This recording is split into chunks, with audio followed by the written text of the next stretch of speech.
So we are live in 5, 4, 3, 2, 1. We are live now. Hello everyone, I'm Dr. RAJAT Agrawal, President Asami India, and welcome to our next So as you all know, every month on Friday at 8 p.m., the first Friday, we try to arrange a class and invite the stalwarts of the deformity correction from all over the world to enhance your knowledge. So this masterclass theme is on the congenital deformities, and we have two stalwarts of deformity correction, Professor Gamal Hosny from Egypt and Professor Milind Chaudhary from India, and case discussions. So without wasting any time, I hand over to Shamsul to have a brief about the faculty and let's start the masterclass. Shamsul, please. Yeah. Thank you, sir.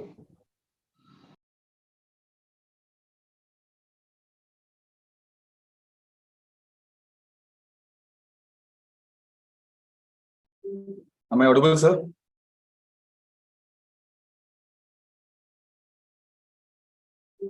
Yes, sir. Am I audible? Yes, sir.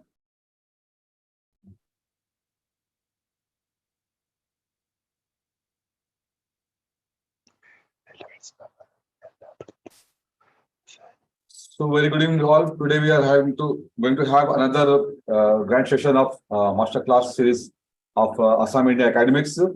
And today the theme is congenital deformity. Today we have eminent faculty, international and national faculty like Professor Gamal Hosny sir, Dr. Milind Chaudhary sir, RUTA ma'am, and OMER sir. So our first speaker is Professor Gamal Hosny sir. He is a pioneer of bone lengthening and bone deformity correction using Elizabeth technique in Egypt and the Middle East since 1984. The founder and ex-head of Bone Lengthening and Deformity Correction Center at Al-Haram Hospital, Giza, more than 3,500 cases of Elizabeth applications done yet. Head of Orthopaedics Surgery Department, Benha University, Hospital, Al-Giza, Egypt. Ex-president of Egyptian Orthopaedic Association, ex-president of International Asami Bone Reconstruction Society, and is co-chairman of Scientific Committee of IPOS, member of Education Committee of SICOT, ex-president of Assam, Egypt, editor in Journal Children Orthopedics, member Executive Board of Editors of Egyptian Orthopedics Journal, and editor Scientific Journal International, and editor in Pediatric Orthopedic Journal Part B, and has so many publications. So with this, I request Gamal sir to share his presentation.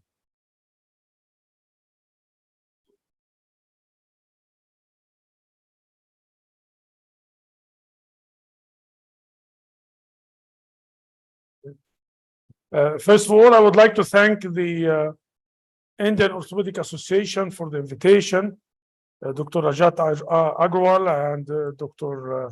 Shamsul for the honorable invitation. I'm going to talk about the proximal femoral focal deficiency or congenital femoral deficiency or congenital short femur. It's all the same. Why to have a classification? Why to have a new classification? If we think about the current or the older classification of proximal femoral focal deficiency, they're almost unreliable. Small number of patients, hypothetical descriptions, many unclassified cases. Not only this, but we even have animation-based classification. From each center in Europe and the States, they have their classification and they always have it on their names. But recently, we have animation-based classification. That means classification without cases. All the classifications are based on early diagnosis. So if you want to think of classification, they tell you if you bring the patients early, you can classify the deformity. If this is true, you can find this discussion in my paper about limb reconstruction in a resource-limited environment, if you want to read it. I looked at this case. This case presented at birth.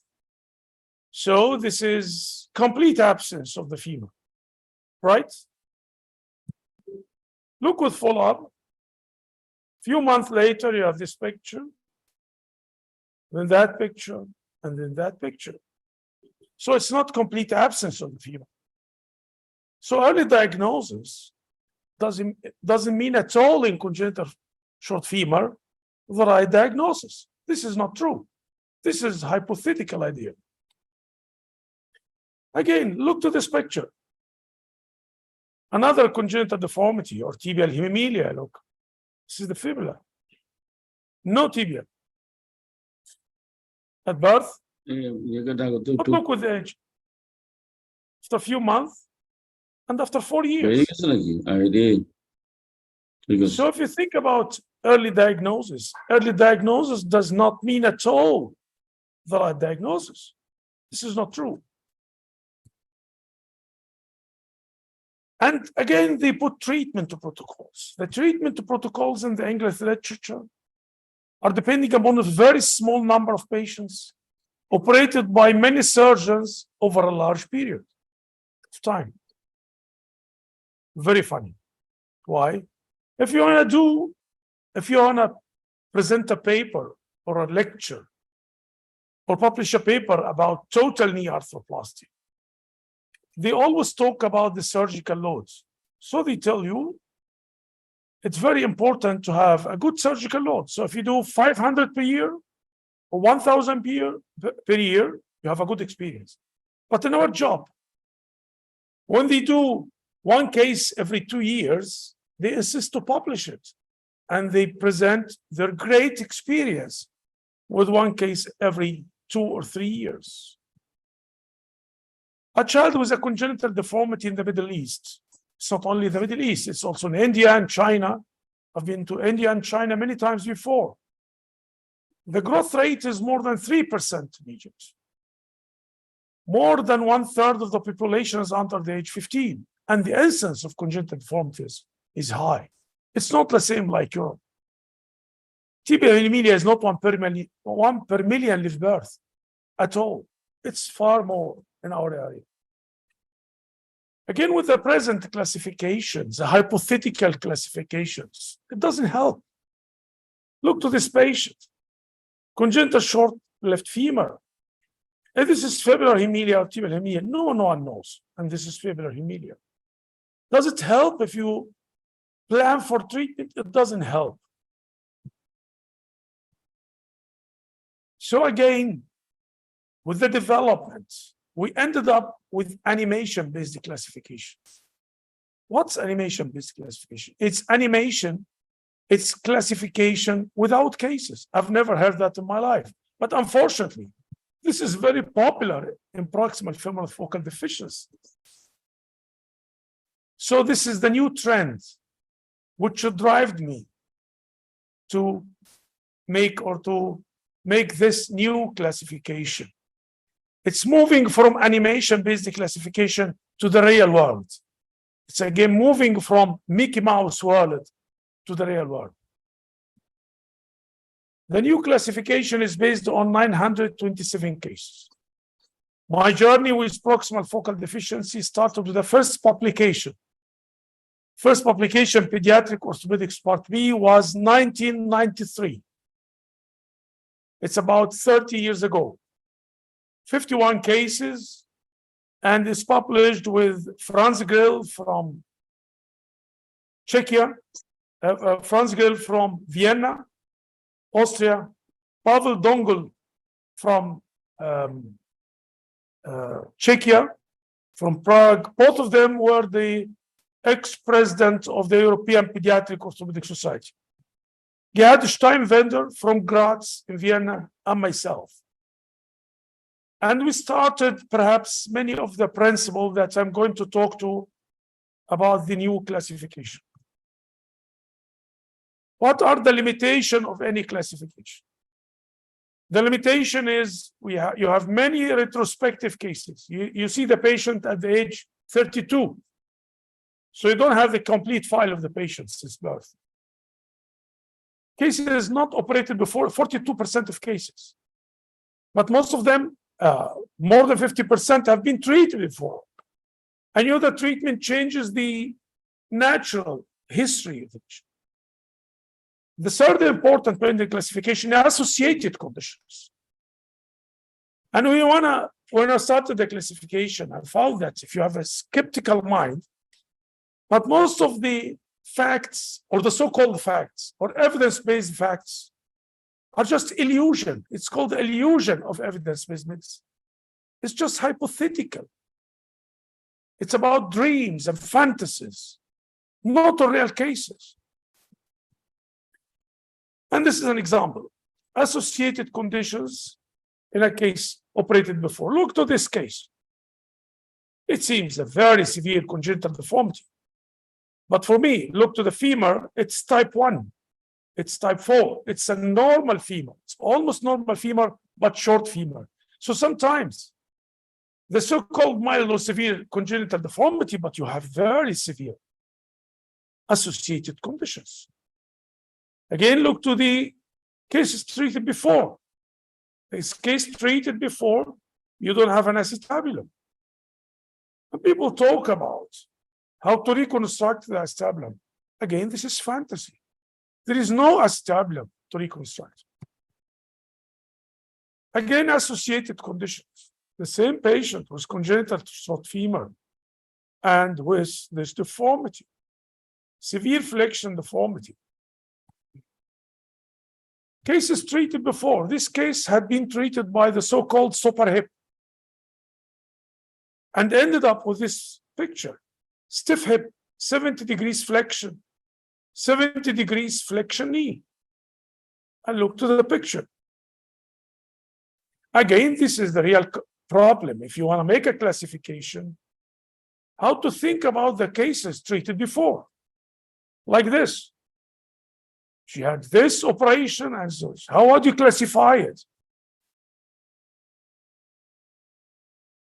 Again, even in such cases, look to this patient, had been treated 10 times before. This is another patient. And ended up, the patient cannot have a prosthesis because you have severe flexion knee and knee stiffness. And this is another problem. My classification, you have 4 types of classifications, 4 types. Type 1, morphological abnormalities of the whole femur. That means you have the whole femur, but it has a different shape, and I will show you the example. Type 2, congenital abscess. 2A, you have total abscess. You don't have a femur, nothing at all. B, you have partial abscess of the proximal femur. Type 3, abnormal proximal femur.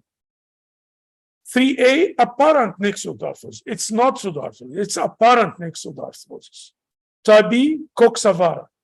4, short femur, just short femur. It looks like a normal femur, normal proximal femur, normal distal tibia, but just short femur. So you have 4 types. Type 1, morphological abnormality of the femur. And type 4, the whole femur is there, but it is shorter than normal. Type 2, congenital absence. Type 3, abnormal proximal femur. People talk about hip dysplasia, and they always included a knee instability in the classification. This is not true. There was no statistical relationship between the presence of hip dysplasia or knee instability. So you can have type 4, just short femur, and you have severe knee instability. And you can have a severe type with normal knee. So there is no guarantee. Knee instability can be in any case in this classification. Again, hip dysplasia. Hip dysplasia in such cases, sometimes it's very difficult to predict. Why? If you look to the acetabulum, it's almost, you have acetabular index, normal acetabular index. But it is global dysplasia. Global dysplasia means the whole acetabulum is small. It looks like you have a small head. So if you cover your forehead, your back is bare. So this is a complicated type of hip dysplasia. Associated conditions, perhaps in 38% of cases, like fibular hemimelia. And again, no relationship between hip dysplasia, knee instability, or associated conditions and different types of proximal femoral deficiency. And this is against almost all the present classifications. Why against? Because all the classifications are based in very small number of patients. Again, the most famous one is a hypothetical, is animation-based classification. It's not based on cases, not a single case. And this is again type 4. If we start from type 4, this is just femur, short femur with this severe deformity. What about bilateral cases? Look to this patient. If you have a bilateral case, look to this complete absence. And this is coxavara. So in bilateral cases, you can have two different grades or types of proximal femoral deficiency. Type 1. We start from type 1. Morphological abnormalities of the femur. This femur is almost normal femur, but in a transverse position. That means if you look to this picture, it seems like this is a picture for measuring the anteversion. This is not true. This is plain X-ray, anteroposterior X-ray of this patient. This patient has congenital short femur type 1. He has the whole femur, but in a transverse position. The femur is 90 degrees in the sagittal plane. And this is the picture of the patient.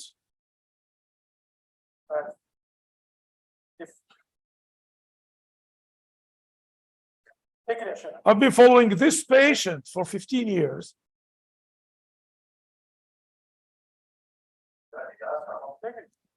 You don't have to treat this type of patients because I've corrected the deformity, the flexion deformity, and within a few months return it back. So we don't have to treat it. And she's functioning quite well. Again, morphological type 1, it's you have the whole femur, but it's different in shape from the normal femur. Look to the picture. Type 2, congenital abscess. 2A, total abscess. 2B, partial absence of the proximal femur. And this is total absence of the whole femur. Total absence, look, of the whole femur. With the follow-up, you see this picture of the tibia. This is not the femur. And at age 25, the medial part of the upper tibia took the shape of the head of the femur. Look to this picture. The patient is functioning well. So this is, we don't have a femur, but the proximal tibia took the shape of the head of the femur. This is the medial part of the tibial plateau, took this. So this is type 2A. 2A, complete absence of the femur. 2B, partial absence of the proximal femur. So this is type 2B, partial absence. 2A, complete absence in the same patient. So this patient in a bilateral cases, type 2B, partial absence of the proximal femur. 2A, complete absence of the whole femur. Type 3, abnormal proximal femur. A, abnormal neck pseudoarthrosis. This is apparent neck pseudoarthrosis. It's not true pseudoarthrosis. Again, this picture. Or you have coxavara like this patient. So type 3, abnormal proximal femur, whether you have apparent neck pseudoarthrosis or coxavara. Type 4, just short femur, just short femur. Again, and now I'll give you an example.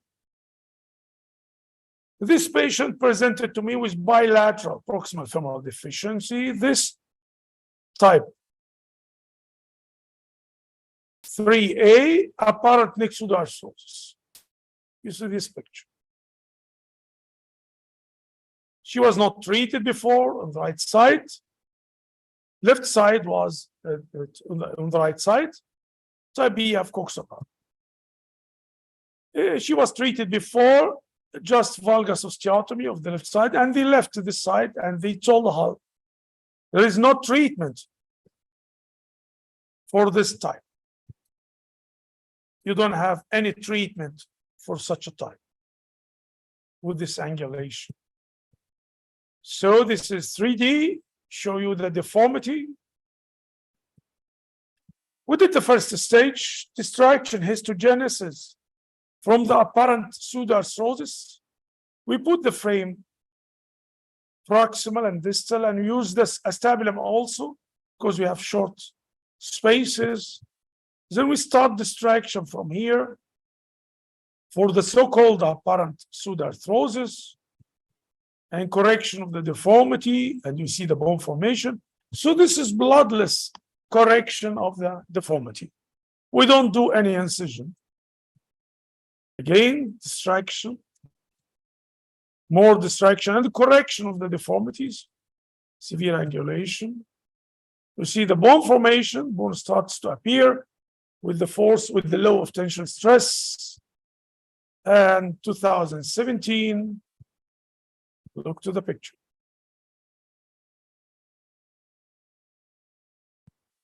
The second step. The second step started from 3 sites. The upper site, we did osteotomy to correct the deformity and to do something like pelvic support. Then we do chondrodiastasis because it's very short. You need about 20 centimeter lengthening, which is not possible except with chondrodiastasis from the physis of the distal femur. And then we fixed the tibia to correct the flexion deformity. So distraction, histogenesis, open and correction of the deformity, chondrodiastasis and correction of the deformity. And gradually we did from the 3 sides, correction and lengthening, as you see, and correction of the deformity all together. And you see this picture and that picture, 20 centimeter lengthening about. And this is the picture, the picture.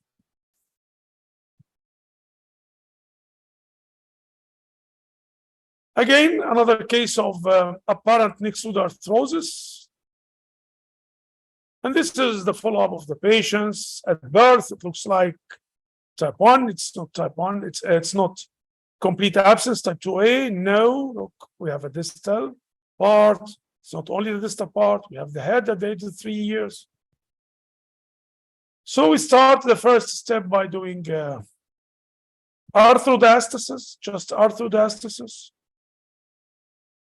which we published in 1993. The importance of arthrodiastasis. The arthrodiastasis stimulates the so-called apparent pseudoarthrosis to develop. It's between the acetabulum and the femur, no incisions. And you see the picture afterwards. You don't have to put a plate or something.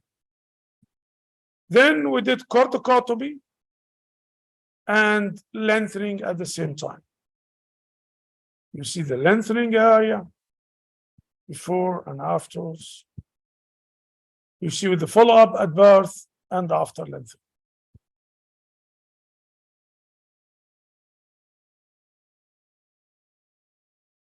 Another case of apparent neck pseudoarthrosis. Look to the follow-up of the patient. Again, arthrodiastasis is very important. We published that 1993. And after that, and this was the picture of the development of bone, we put valgus plate, as you see here. And we can do lengthening afterwards. Again, with apparent neck pseudoarthrosis, simple solutions, very simple solutions. Arthrodiastasis, then valgus plate, the lengthening of the femur and the tibia. If you have just a short femur like this or that picture, you can do lengthening of the femur and tibia at the same time. Failure of previous operations, you can do, again, valgus osteotomy of the upper femur. This is failure of plate, and again, lengthening. Failure of previous operations, you can do pelvic support osteotomy in such a case. We see we don't have an acetabulum, and there was a trial to treat it before, looked at it. We did pelvic support osteotomy. And this picture.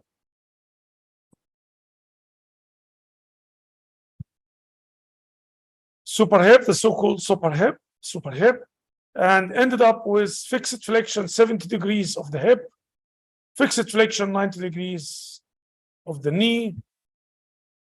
And you see, this is the picture of the patient. And we fixed the acetabulum, and we corrected the acetabulum between the fixed flexion between the acetabulum and the upper femur. And we did corticotomy. Again, we corrected gradually the flexion knee. All together, see in this picture, you see the lengthening area and the correction up there. And as this is the picture.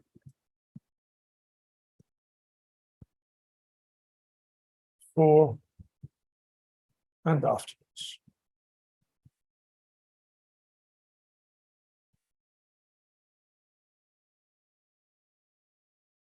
Finally, we have 4 types. This is my new classification. Type 1, morphological abnormalities of the whole femur. You have the whole femur, but it's different in shape. Type 2, absence of the femur. A, total absence. You don't have a femur. And the upper tibia will take the shape of the femur. The medial condyle, the medial part of the plateau will take the shape of the hen and neck.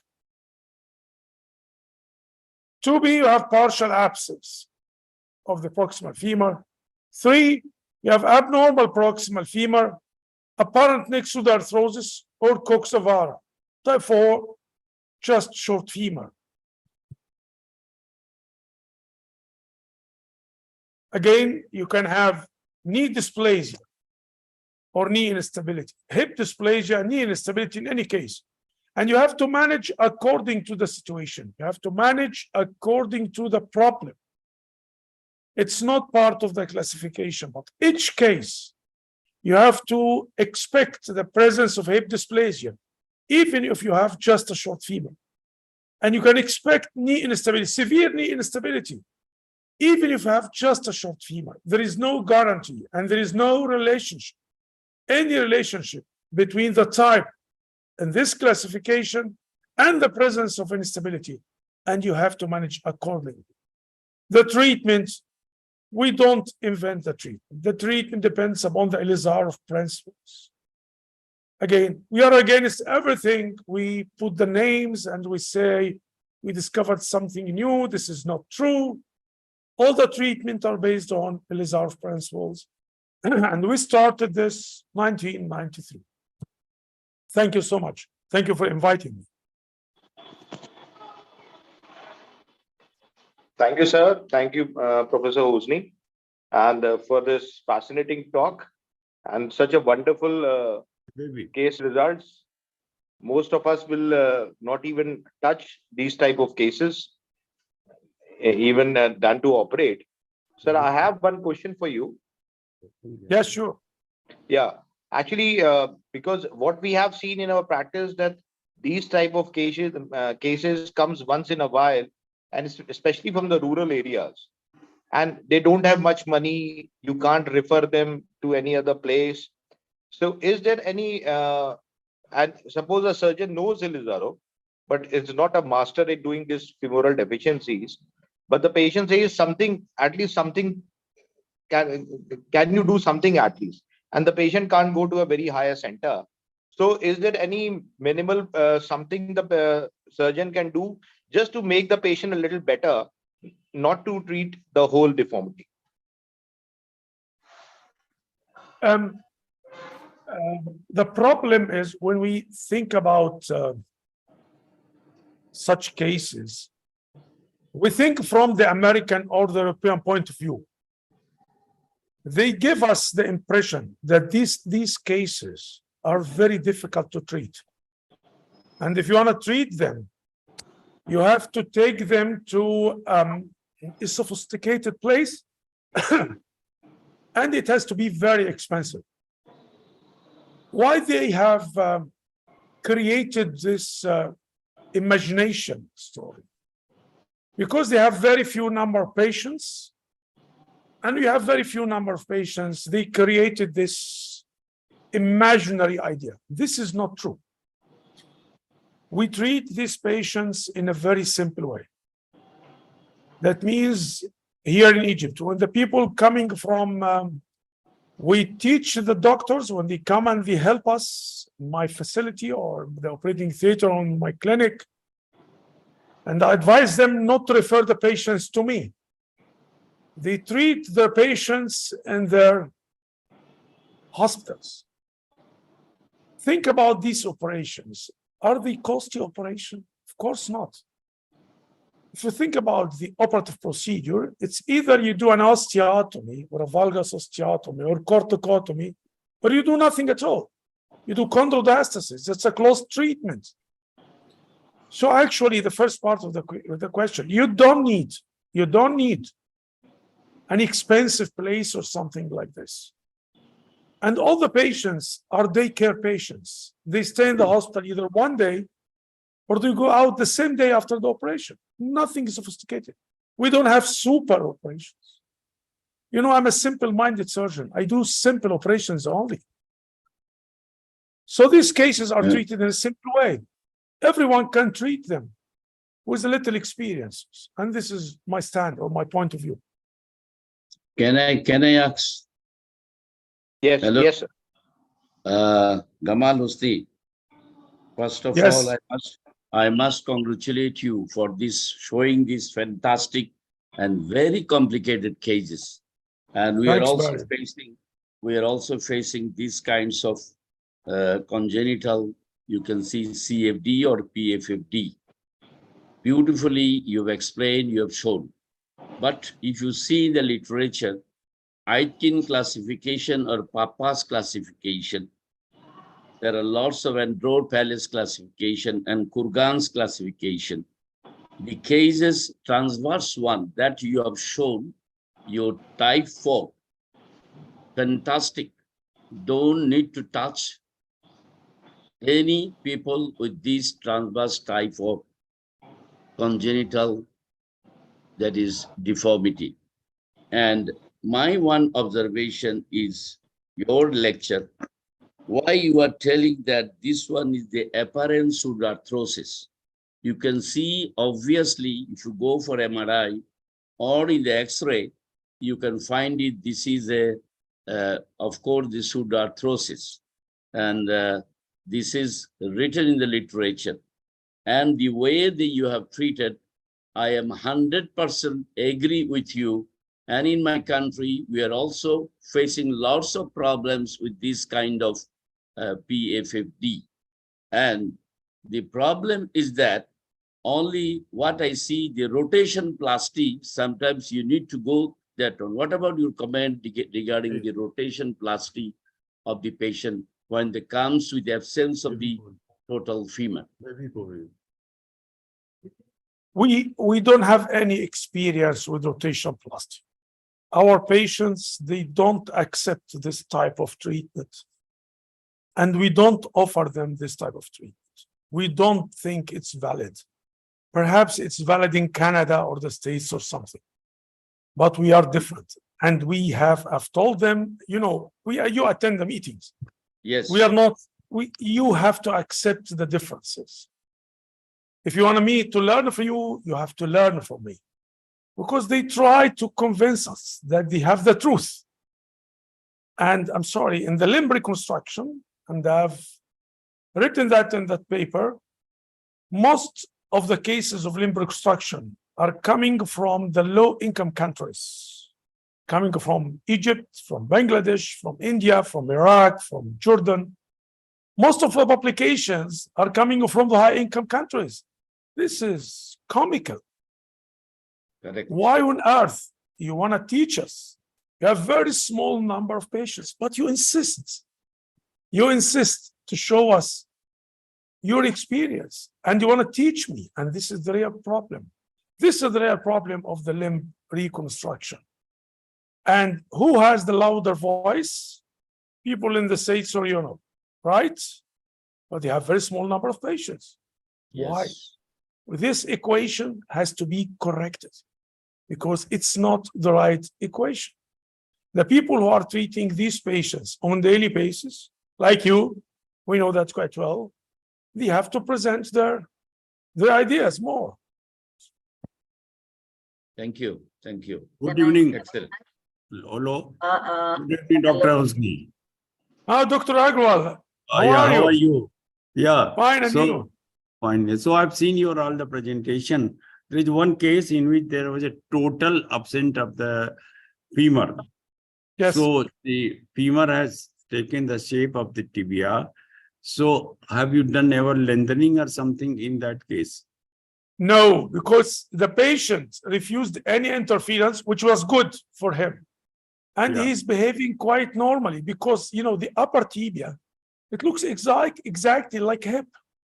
You have a head of the femur and you have, so for him, it was no, he doesn't need any interference. He refused to have any trial, which for me now, after, you know, the patient, I think he's now 32 years or something, it was wise not to do anything for him because the expected shortening is something like 40 something. And at the same time, he's functioning well. Okay, can I talk? Yes, Dr. Ruta. Thank you very much, Professor Hosny, for giving a very useful and practical classification of PFFD. I just wanted to ask you about the apparent pseudoarthrosis. So, in the apparent pseudoarthrosis, usually is there a cartilage enlarged present in the pseudoarthrosis? And do you check it with MRI? Not at all. Because I know that this is not a pseudoarthrosis. For me, it's a fact. There is cartilage in between? Yes, when you do arthrodiastasis, as I've shown you, and this started, actually, it was not my idea. It was the, I think, Pavel Dongol and Franz Grill. They were doing arthrodiastasis, and they noticed during the arthrodiastasis between the acetabulum and the distal femur that bone develops in the so-called or the apparent gap or something. And since that time, I always do arthrodiastasis in the start from the young age, at age 3 or 4, for 4 months. And usually we have during this phase or immediately after the development of bone. Besides, if you leave it and you know, if you leave everything as it is, within few years, you are going to have bone. We all know this. Yeah, but you are going to have severe coxavara, Mhm. something like 160 degrees or something, which is very difficult to treat. And if you want to treat, you have to do massive surgical dissection and you have to resect a lot of bone to correct the axis. But if you do arthrodiastasis from the start, you're going to have bone earlier, we think so. And the angle would be something like 90 or 80 degrees, which is easy to correct. If you want to put a plate, if you want to do bifocal, external fixator up and down, we do both. Sometimes we put a plate, and in such a case, you don't have to resect the bone. It's just to do an osteotomy and correct from that. So you save the soft tissue and everything for lengthening later on. Yes, I think it's a magnificent idea to do that arthrodiastasis. It's a great idea. Thank you. And what is the youngest patient that you do it? What is the earliest age? It's a difficult question for me because, you know, I have usually the patient come to me late, at a later stage. But if they come to me earlier, it depends upon the type we are going to treat. If I have the apparent neck pseudoarthrosis, we start from the age 3. I don't wait for an older age. Okay. Thank you, sir. Welcome. Thank you, ma'am. Shamsul, has anybody having any other questions? No questions from YouTube. Do you have any questions from the panel?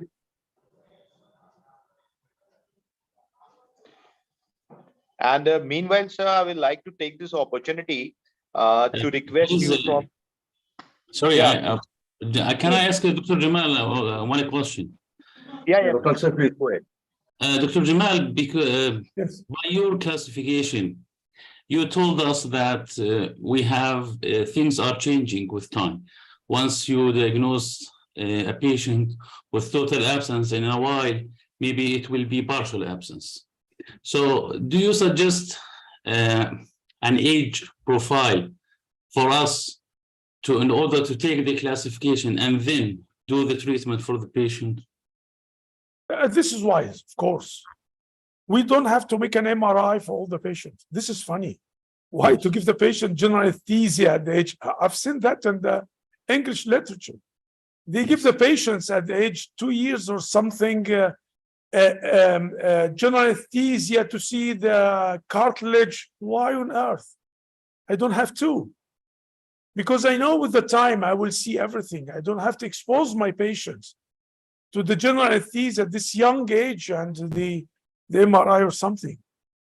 But if you wait longer, as you have said, because in an early phase, I'm not going to operate on the patient at the age of a few months in congenital short fever or proximal femoral focal deficiency. So I'm not planning to do anything in the first 2 or 3 years. So why not wait till you verify your classifications? There is no magic. You know, every lesion has its own merit. You don't have to apply the principles in my head to each thing on earth. Behave with proximal femoral deficiency is a different lesion. It's a group of conditions. It's not one condition. It seems like you apply the principles of the femur to the humerus. You think that the hip joint is similar to the shoulder joint, which happens to me 30-something years ago when I was reading the literature of humeral lengthening. And the people were thinking about the humerus exactly like they're thinking about the femur. And they're talking about the stability of the shoulder exactly like they talking about the stability of the hip. We are talking two different entities. But it's, you know, it's our mind. We try to simplify things to make an approximation. So waiting is quite accepted in such a situation. Thank you very much. One question from my side. Yeah, ready, sir, please. Hello. Hi, Professor. Hello, sir. Yeah, it's a it's a complex deformity consisting of joint dysplasias, pseudoarthrosis, and deformity, and the LLD, which has to be given the maximum priority in order to get a maximum benefit to the patient. It's always easy to say you have to manage the hip dysplasia first. It's easy to say that. And I've seen that in the literature. But this is not the problem. The problem is that sometimes you cannot evaluate the hip dysplasia. How would you evaluate hip dysplasia? It's shallow acetabulum, right?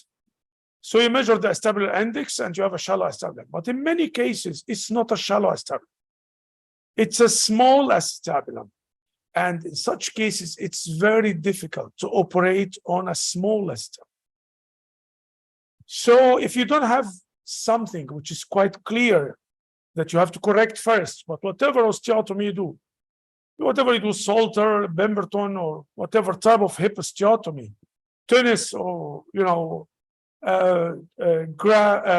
bone graft or Chiari osteotomy, sometimes you don't have. If you have this picture and you correct it, it's okay before limb lengthening. But sometimes, which happens to me, yes, during lengthening, you have subluxation of the hip. I didn't present such a case, but later on I will. Or after lengthening, after removal of the fixator, you have dislocation. So there was some sort of complex acetabular dysplasia that you didn't appreciate it at the beginning, and you have to manage later on. So people take care. Hip dysplasia in such cases is a difficult problem, difficult to evaluate, because in many cases it's a global dysplasia.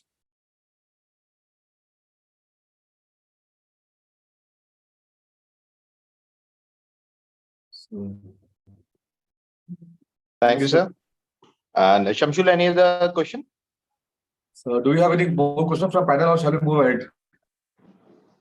Yeah, and meanwhile, Professor Hosny, I thank you once again on behalf of Assam India to accepting our invitation and giving a wonderful lecture on congenital deformities. And on behalf of all of us, yes, sir. So I also request you that every year, Asami India try to send 2 fellows to different countries, different stalwarts, to have a maximum exposure.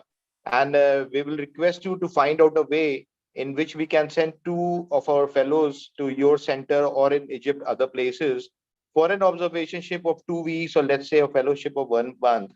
And we will request you to find a way. We will communicate later on. So we can have maximum collaboration between Egypt and India, and vice versa. We will invite the doctors, young doctors from there, to have an experience of the work which is going on in India in different places. It's my pleasure and honor for me, definitely. Thank It's you, all sir. a pleasure to have my Indian friends in order. Thank you, sir. Thanks a lot. Shamsul, please go ahead with the next presentation. Right, sir.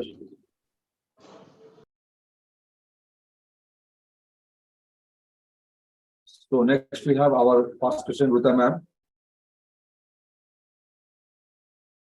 Dr. RUTA KULKARNI is past president of Asami, India. She is professor of orthopedics and head of department of pediatric orthopedics at Swasti Yog Pratishthan, MIRAJ, Maharashtra. She has delivered lectures on elizero and pediatric orthopedics at various national and international platforms.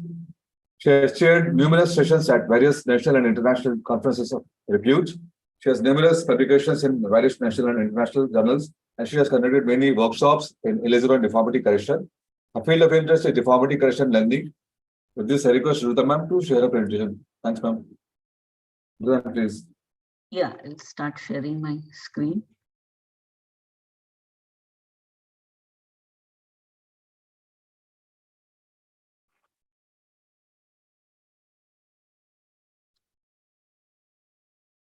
Okay, so thank you, Dr. Shamsul and Dr. Rajat, for giving me this opportunity. I'm going to share these 2 cases. So my first case, you can say it's Professor Hosny's type 4 of congenital short femur syndrome, PFFD. The girl was 15 years old and she came to me with 12 centimeters of shortening, and she had distal femoral valgus. Fortunately, her knee and hip were stable. There was no obvious ligamentous laxity in the knee. So that was her X-ray. You can see the distal femur is in valgus. So this was her shoe race. She came with such very uncomfortable, ugly looking shoe race. So first I did her femoral lengthening and put a slotted plate. This is the technique developed by me, slotted plate and ring fixator. So before putting in the plate, I removed a wedge and corrected the distal femoral valgus, and then put this plate, put screws in the distal fragment, and left the proximal segment free of screws. I lengthened 7 centimeters in the femur. I also extended a ring below the knee because though there is no obvious ligamentous laxity in all cases of congenital short femur syndrome, as a precaution, I always go across the knee and fix it to prevent any subluxations or dislocations during lengthening. So you can see here I have lengthened for 7 centimeters, and now she is still 5 centimeters short. So that's her actually after removal of fixator. I removed the fixator quite early, within almost 3 months. And then I went for tibial lengthening. I lengthened her tibia with the same technique of lengthening with plate assisted lengthening, and I use a slotted plate here. So that's her femur and that's her tibia, and that's her ORG. There is difference between the knee levels, but up to 5 centimeter difference in knee level is acceptable according to the literature. I have published this in the recent JLLR, and this I have published long back actually. And this is very important, famous article by Dr. Mark Dahl. He says that plate assisted lengthening is a safe technique that minimizes time of external fixator and accelerates rehab and weight bearing. So that is true in cases of PFFD also. I could remove the fixators early and I could do good rehab. My second case is a case of tibial hemimelia. I use Jones classification in tibial hemimelia. So this case is type 1B. Actually, Jones type 1, in Jones type 1, there is complete absence of tibia. But there is subtle difference between A and B because the prognosis between type 1A and 1B is different. And the modality of treatment is also different. So in type B, actually, the proximal tibia eventually ossifies, like Professor Hosny showed in his lecture. So that is type 1B, and there is presence of extensor mechanism functioning. Distal femoral epiphysis is also normal in type 1B, and all these things are absent in 1A.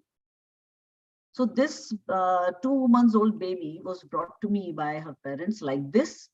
So I could diagnose with clinical examination and on X-ray that this is type 1B and not type 1A because she could extend her knee. Her distal femoral epiphysis was normal.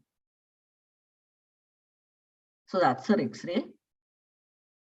So at the age of 1.5, I did this. I did a soft tissue release and I did a supramalleolar osteotomy of the fibula and brought her foot under the fibula. And I casted her for a while.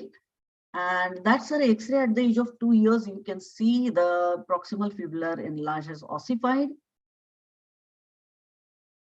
At the age of 3, I did this surgery. I did tibialization of fibula. I cut the fibula and brought it below this tibial enlarge and passed a nail from foot to the fibula to the tibial enlarge like that.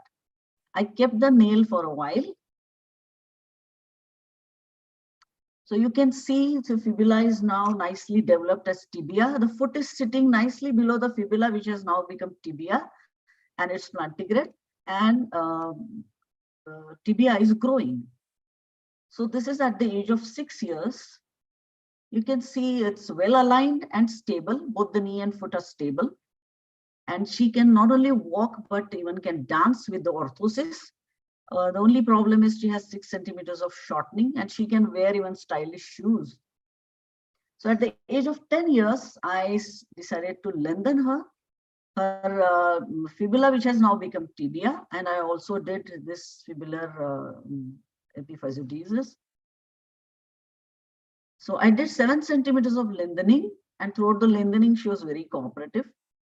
At the end of lengthening, I did midfoot osteotomy to correct her foot deformity. And that's her. You can see her tibia is straight, foot is well aligned, knee is stable. And this is how she is walking.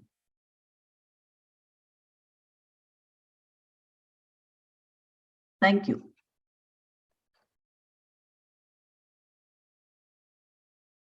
So I'll stop sharing.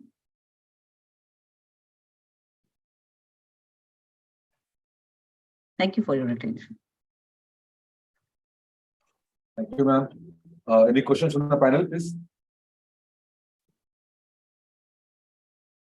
Yeah, one question, RUTA madam. Hello. Yes, sir. Yes, Yeah, sir. Yes, Dr. Reddy. Yeah, what precautions do you take to prevent hip subluxation or dislocation in femur lengthening? And at the same time, how do you take measures to prevent knee stiffness in femur lengthening?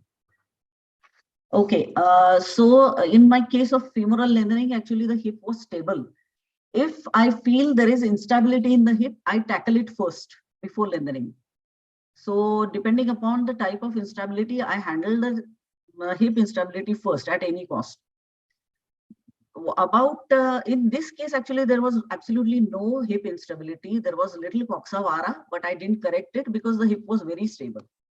About the knee stiffness, to prevent knee stiffness, I use this technique of lengthening over slotted plate, where the fixator is there only during the distraction phase. And after that, I remove the fixator and start knee mobilization. So I keep the knee straight during the distraction phase that is necessary to prevent knee subluxation. But as soon as the lengthening phase is over, I start knee physio. And this girl has full knee flexion.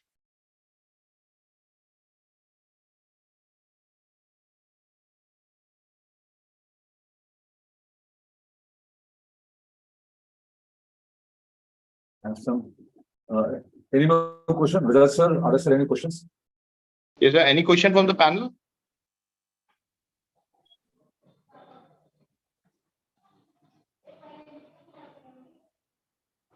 Sir, I would like Professor Hosny also to comment on the beautiful case presentations by Dr. Kulkarni.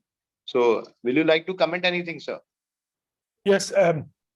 For the first case, I think you did one osteotomy for the femur for the first case. Yes. Only one osteotomy. Yes, I think the patient has two deformities: varus of the on the middle, then valgus in the lower part.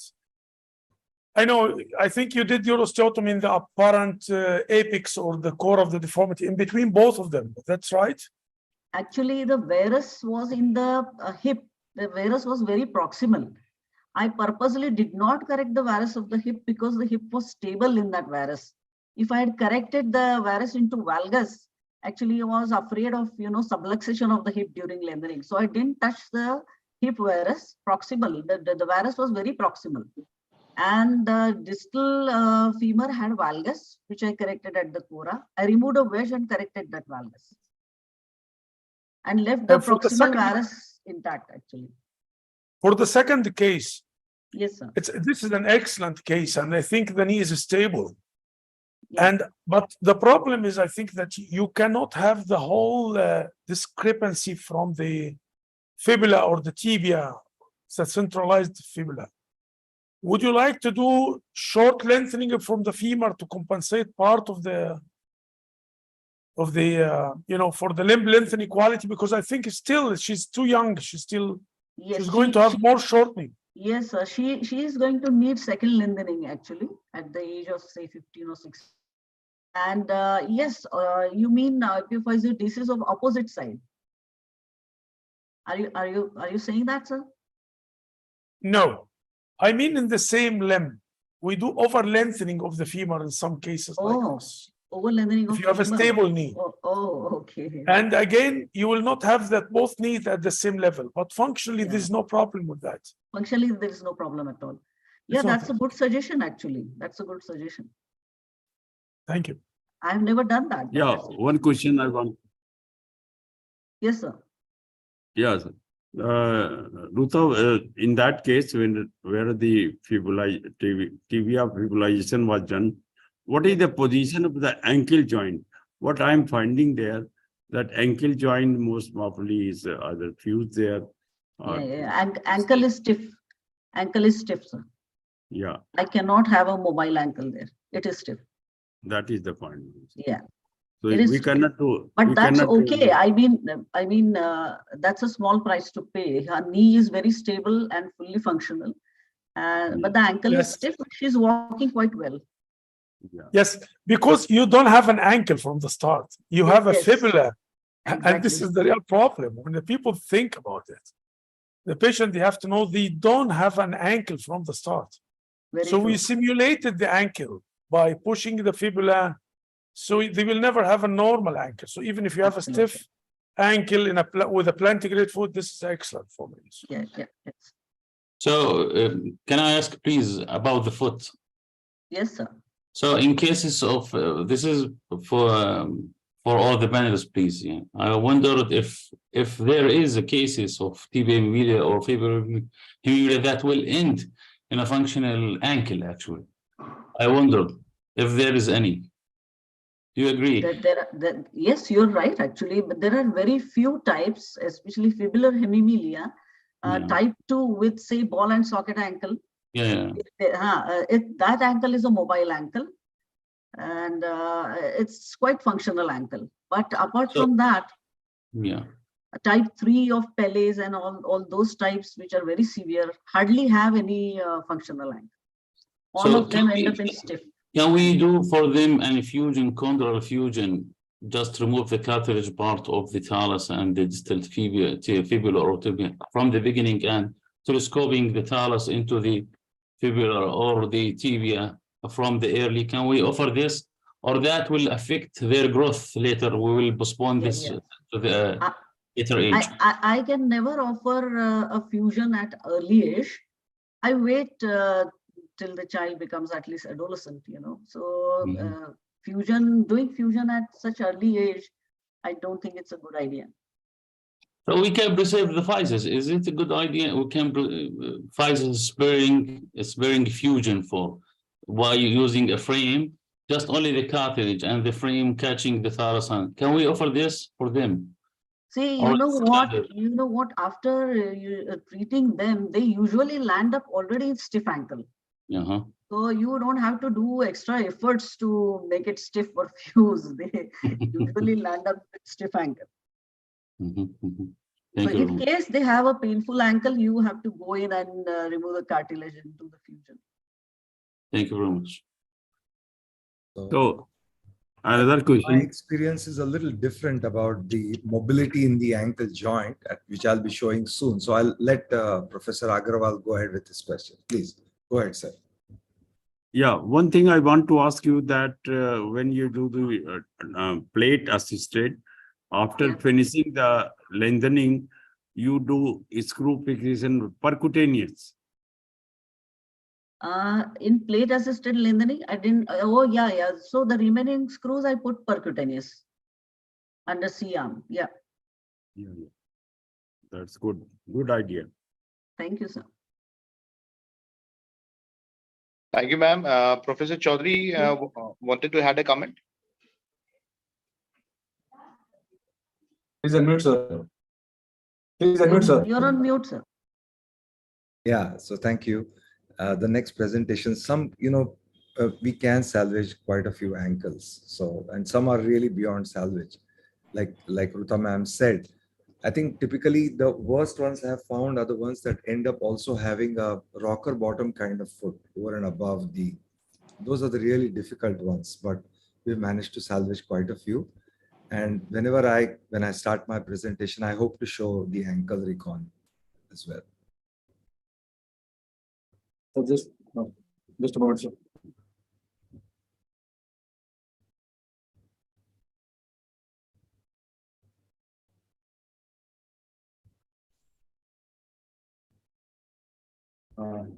Thank you, sir. So next we have our eminent Professor Dr. Milind Chaudhary, sir, as faculty, is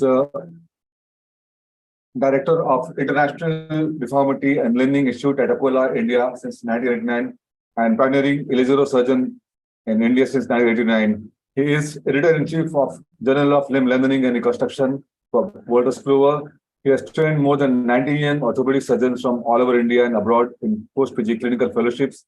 He is president of Asami India subspecialty of Indian Orthopaedic Association since 2009 to 2013. He is an honorary consultant at Jaslok Hospital, Mumbai since 2006. He is honorary assistant professor of orthopedic surgery at GMC Akola from 2002 to 2006. He has organized International Asami Conference as a president in September 2014. He has performed more than 4,000 Elizero surgeries from all indications. He has given lecture in international, national, regional, state conferences, more than 120 lectures in 26 years, including CME 3 icons. He has published 6 chapters in textbooks, Zurich Orthopaedics, IO textbook for dynamic deformity correction, non-unions, infected non-union. And he has treated patients from all corners of India and 4 continents. So thank you, sir. Milind sir, please share your talk, sir. Thank you, sir. Thank you very much. Our dynamic Dr. Shamsul, for your very kind introduction there. Thank you, Dr. Rajat Agrawal, the President of Asami India. It's an honor to follow Professor Gamal Hosny and Professor Mrs. RUTA KULKARNI. So I will be speaking briefly about fibular hemimelia, in which we will talk not just about lengthening, but also about ankle and knee reconstruction.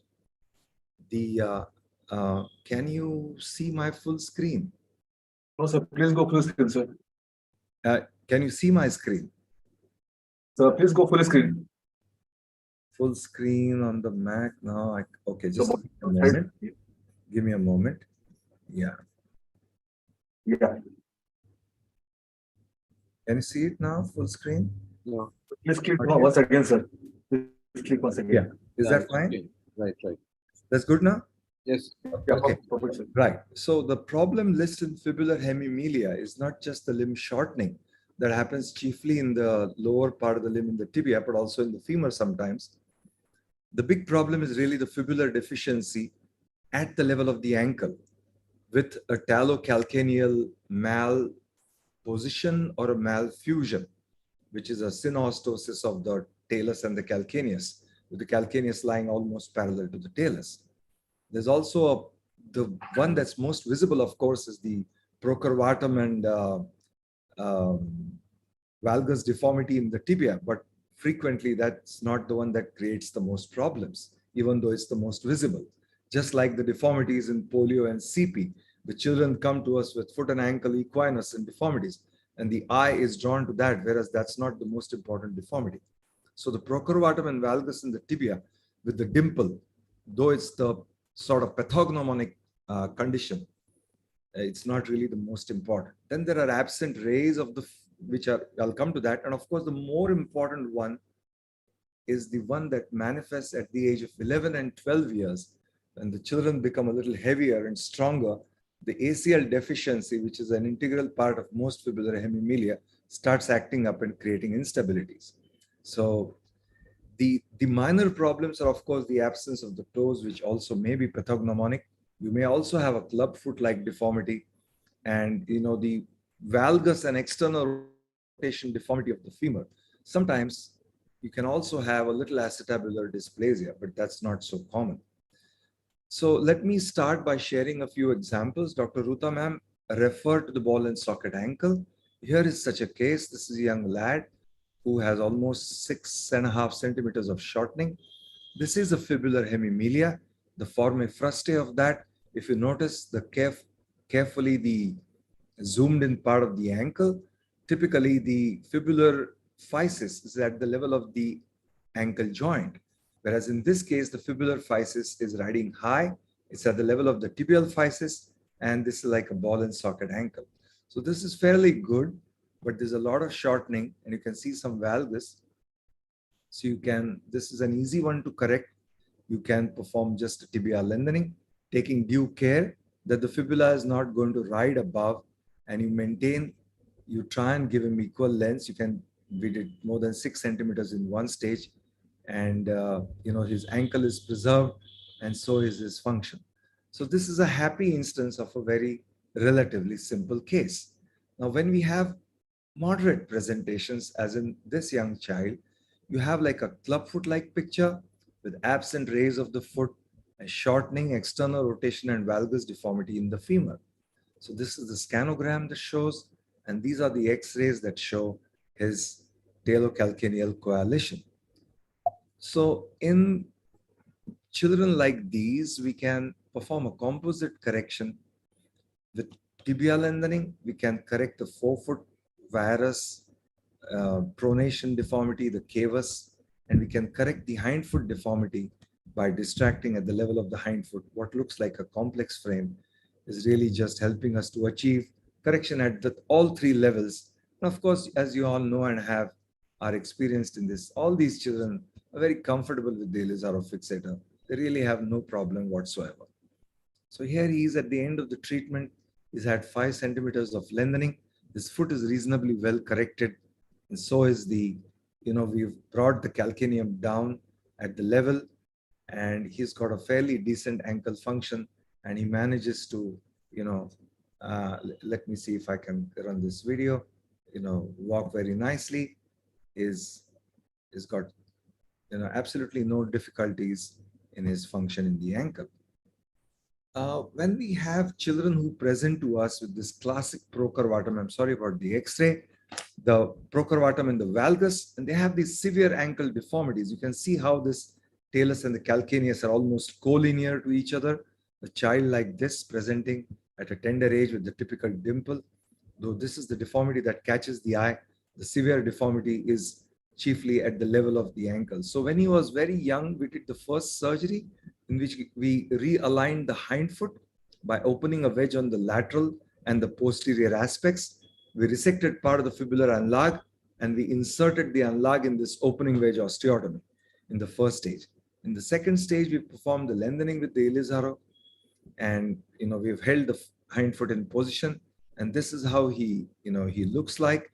The hind foot is reasonably well aligned. But what happens to the hind foot as the child grows older? Of course, we've performed lengthening on 2 occasions. We've performed lengthening in the tibia, you can see, and in the femur as well. And later on, he went on to develop again a significant amount of valgus, because you can see the fibula, which is very thin, has migrated dramatically proximally and is offering no support at the level of the ankle. Note that after any lengthening in the congenital cases, we have to protect the regenerate with the help of rush nails or any other flexible intramedullary rods, because otherwise they're bound to develop refractures. This is especially very true in congenital shortening of the femur, and can be very painful, for the patient's relative parents to see that there's this fracture that's occurred after this long and difficult treatment. So whenever we schedule the patients for removal of the fixator, we have to insert these rods. So having done that, now the patient presents to us at an older age with this significant deformity. He's now about 9.5 and he's obese. And sorry, I'm on the webinar. Can I talk later? Thanks. So what we have to do is hind foot realignment, by subtalar joint realignment. So here he is. This is a lateral incision taken. Sorry about the fuzzy picture, but you can see how we've created an osteotomy and opened up with an arthrodesis spreader and inserted some graft over there to keep it in place. Initially, he had wire, and then you can see there is also we have performed a resection of the tibia, a shortening resection of the tibia to get rid of the significant valgus that was present, at the level of the lower tibia and the hind foot. So this has aligned his ankle reasonably well. And later on, he came to us for his ACL reconstruction, which I will show in this child. So here is a child who doesn't have this procurvatum and valgus. So he comes with a lot of shortening, for which it is easy for us to perform the lengthening, 5 centimeters. It's not very difficult. Now what happens is that the hind foot valgus that you see over here is with the proximal migration of the fibula and a little bit of the ball and socket type ankle. What we have done is the hind foot realignment with a different approach, which has not been reported in the literature. We do a fibular transport. Now, Dr. Paley has taken a different approach. He shortens the tibia. He calls it the SHORDT, the shortening realignment of the distal tibia. In some instances, we can get away by performing a fibular transport, which is what I have done. In this child, as you can see, the fibula has been transported down. You can see the fixator over here. There's a half pin. There are 2 half pins in the distal fibula, along with the second episode of lengthening. The fibula has been brought down to station, you can see, and there are 2 screws which are holding the 4 cortices to get the fibula in the right place at the station. And this is how his fibula has been maintained in place, and he does well. Then he goes on to develop a little bit of valgus in the lower femur and upper tibia, for which he gets a guided growth. You can see the beginnings of anterior cruciate ligament deficiency here as he's growing older. Though he's struggling with weight gain, he's doing a good job. And when they put on weight and when they become this age, when they're very active, athletic, because of peer pressure or family pressure, that's when they start experiencing difficulties in the knee. So which is where we have to go down and perform an ACL reconstruction using the Macintosh over the top, using the fascia lata. This is the fascia lata harvest, and we've split it into 2 bundles. And we have not only done an over the top, you can see it's been pulled out. This is going over the top. It's pulled out through the tibia and then fixed with a biotenodesis screw. And also on the medial side, we have done the reverse Macintosh procedure. And here he is with reasonably stable knee joint, and the wobble has reduced quite a bit. And so ACL reconstruction, more and more we are doing in these children, which is rather difficult for various reasons. One is there is an absence of knots. Secondly, the amount of tendon harvest that you can get is not enough to give you a very thick, diameter of the tendon, and you may have to quadruple it or take an associated tendon. You have to watch out for these children. Some of them are hyperactive, and when you stabilize them, you have to make sure that they don't fall or they're not aggressive with the physiotherapy. which can lead to failure. I've had a couple of failures of ACL reconstruction in fibular hemimelia, and also my share of successes, especially if they fall down or if they're aggressive with physiotherapy, the reconstruction can fail, and it's very heartbreaking. It's very difficult to undo and reconstruct again. Here are some simpler cases. This is a young child who comes to not a very obvious deformity, a lot of shortening. So it's simple to do a lengthening, say 6 centimeters when he's a little child like this. Then he comes with valgus. Slowly the valgus remodels on its own. Then he becomes an adolescent like this, presents to us with this deformity. And you can see the amount of shortening. He's ready for a lengthening. So at this stage, he gets a lengthening over a nail. This is, I think, the lengthening over a nail, which I've been doing since 1994, 29 years now, several hundred of them. So you can use any nail. This is a straight nail which has been modified. You can see he developed actually a premature consolidation. I did a repeat corticotomy without opening the nail to allow him to get a full length. And here he is with equal leg lengths. His hind foot function is reasonably good. Limb lengths are almost equal. And he went on to become a medical student at KUM Hospital, is graduated now and has become a physician. And I will finally end with this case. This is the severest example of fibular hemimelia, where the procurvatum in the valgus that you see in the tibia has gone to such a dramatic extent that the deformity is almost taking the foot behind. It's more than 140 degrees of procurvatum and valgus. So what can we do in such a case? So the foot is facing almost upwards at the ceiling. Here we had to resort to the TSF fixator, in which we gradually straightened him out and brought him out until this leg, you can see the procurvatum is completely corrected. The calcaneum is in dramatic amount of equinus, but now the foot is facing downwards, and you can have a limb that's now finally facing forwards. So this is, I suppose, the entire spectrum of fibular hemimelia. And I thank you very much again, Asami India, for giving me this opportunity. And I'd be happy to share, answer any questions if there may be. Thank you. Thank you, sir. As always, an excellent full book series of presentation, like every case of every problem from head to toe. Sir, where do you find all such type of cases? So as Professor Gamal Hosny says, we are in India. There's no shortage. It's an ocean. And I've been working on this for 34 years. So thank you very much. It's really it's a learning experience. Fibular hemimelia is a great learning experience. There's so many new surgeries you have to learn. It's not just the lengthening. The hind foot and the knee reconstructions are rather difficult. And it's an interesting learning experience to deal with these children and young adults. Okay, sir. Thank you very much for this presentation. Nice presentation. I want to ask, in the last case, in which there was a deformity of the foot so much. So ultimately, what you have done that? The last case of the fibula hemimelia. This is the one. This young man, we have done this in the year 2003, because I started the TSF fixator in 2002. And he has not presented to us since then. He's had a very good correction of one of his limbs. He's probably not come back, not come back for the other. But now at least the foot is facing forwards. So that's the benefit that he's received, instead of having to walk on the lower part of the deformed segment. I'm trying very hard to trace him so that I can offer him a similar treatment on the opposite side and do whatever residual hind foot correction he needs. Because as I have shown before, the hind foot deformity increases with age, and we frequently have to perform hind foot correction once or twice at least. Once may not be enough. Thank you very much. And what we have found out in all the fibula hemimelia, if the fibula is there, the main problem is the valgus deformity. So what we do, we bring the fibula downward so that it touches the talus.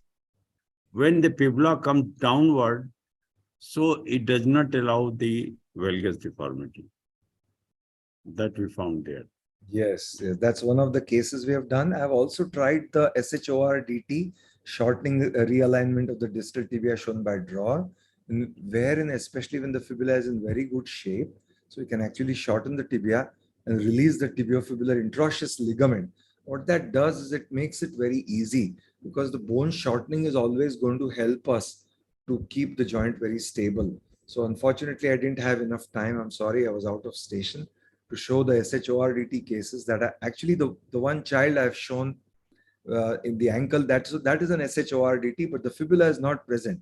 So there is a resection of the tibia. The valgus is corrected by a wedge resection, in which we are resecting more on the medial side, more on the anterior side to correct the procurvatum and the valgus. And in the presence or absence of fibula, this shortening of the tibia at the level of the ankle dramatically helps in allowing the hindfoot to function. This was the question posed to Professor Dr. Mrs. RUTA Kulkarni. And this is at the SHORDT, or the shortening of the distal tibia, is one way by which you can prevent the excessive pressure buildup in the ankle, which leads to ankle stiffness.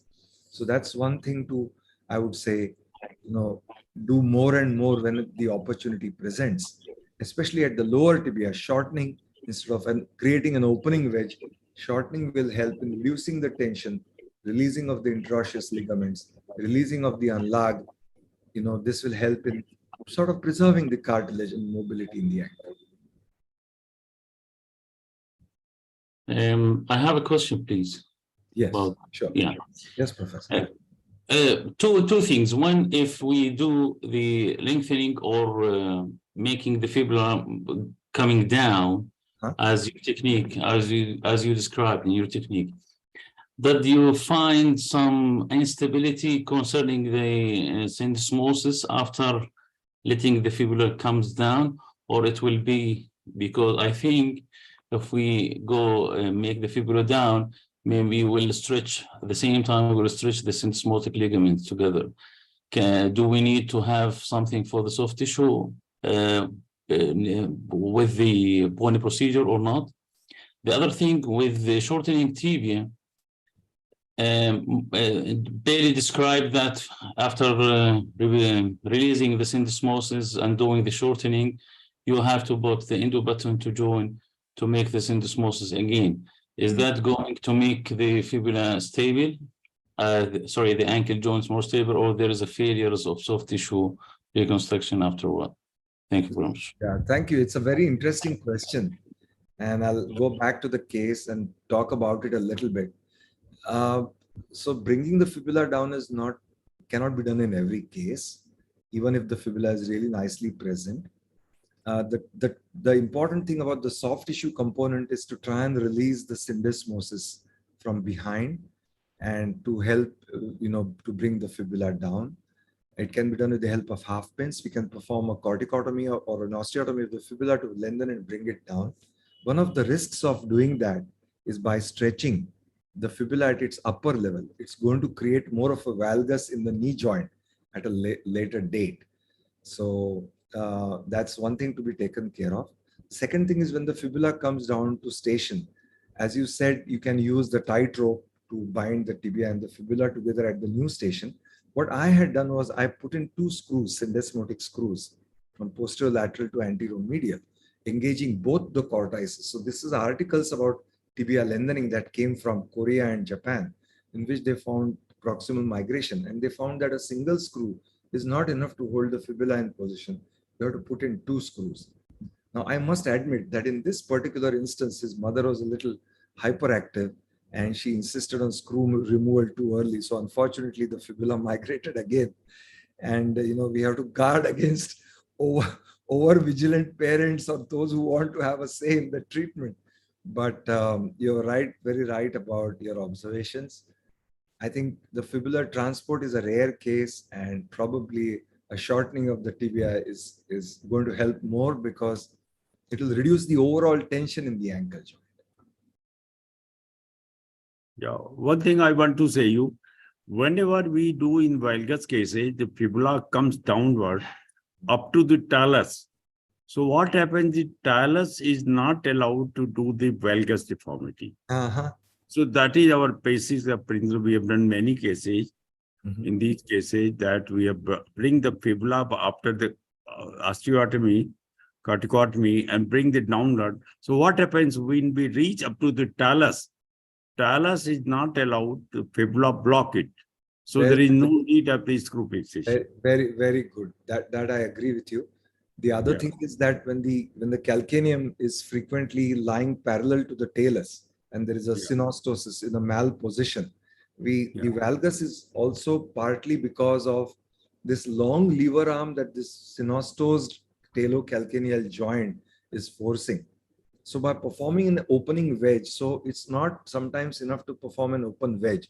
So what we have to actually do is do a primary tarsal tunnel release on the medial side, not just do an opening wedge, but we have to shift the calcaneum more medially underneath and then fuse with the help of either screws or temporary K wires between the talus and the calcaneus and prevent the calcaneum from going into valgus.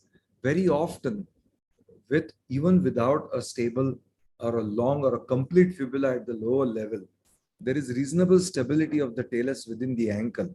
And it's the malposition of the calcaneus under the talus. I agree what you're saying is right, but in some instances, the valgus is also created by the position of the calcaneum. And by really getting it down straight, not just by an opening wedge, but also by shifting it medially, the medial calcaneal shift osteotomy, you can prevent the future valgus and keep the ankle stable.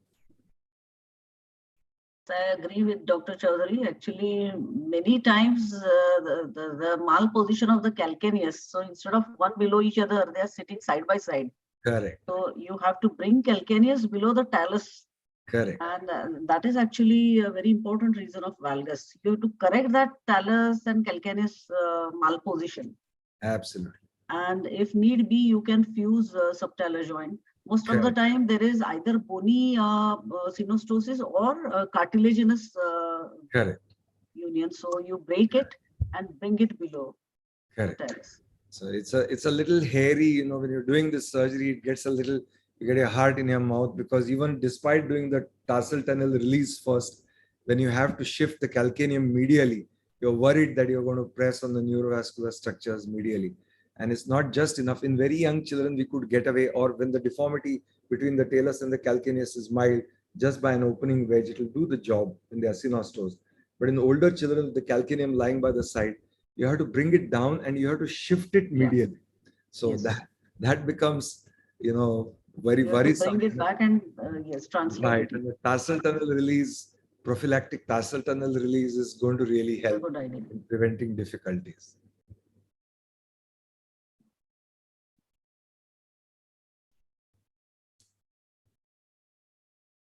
I don't know if Dr. Gamal is present with us. I'm here. I'm just hiding. Just I have a question for you, Dr. Gamal, concerning the cases. By reserve, can you do something for the ankle cases in fibular hemimelia and tibial hemimelia? What's your protocol, please? It depends upon the case. Just if we,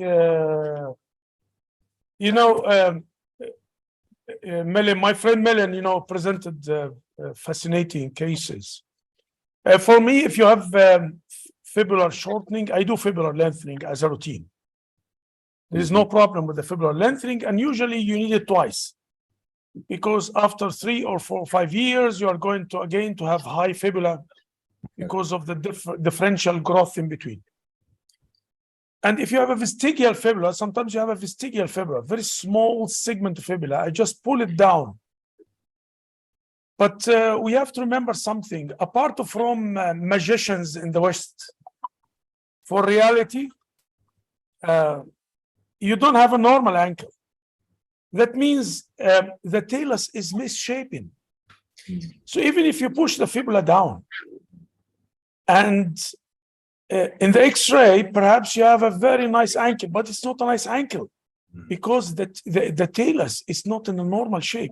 Usually it's bigger than normal, so the syndesmosis is different. Again, I tell the patient from the start, forget about the magicians in America and this, because they are magicians, they are not, they have superpowers. So remember that you don't have a normal ankle.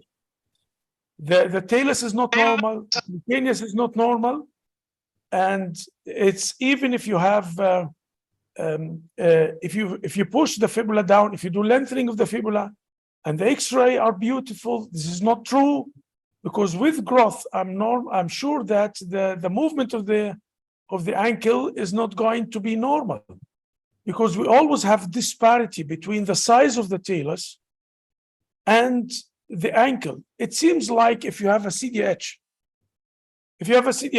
and the head is not inside the femur, inside the hip for a few years, if you try to push the head inside, they always have incongruity between the head and the acetabulum, and this is normal, because congruity depends upon the presence of the head in front of the acetabulum.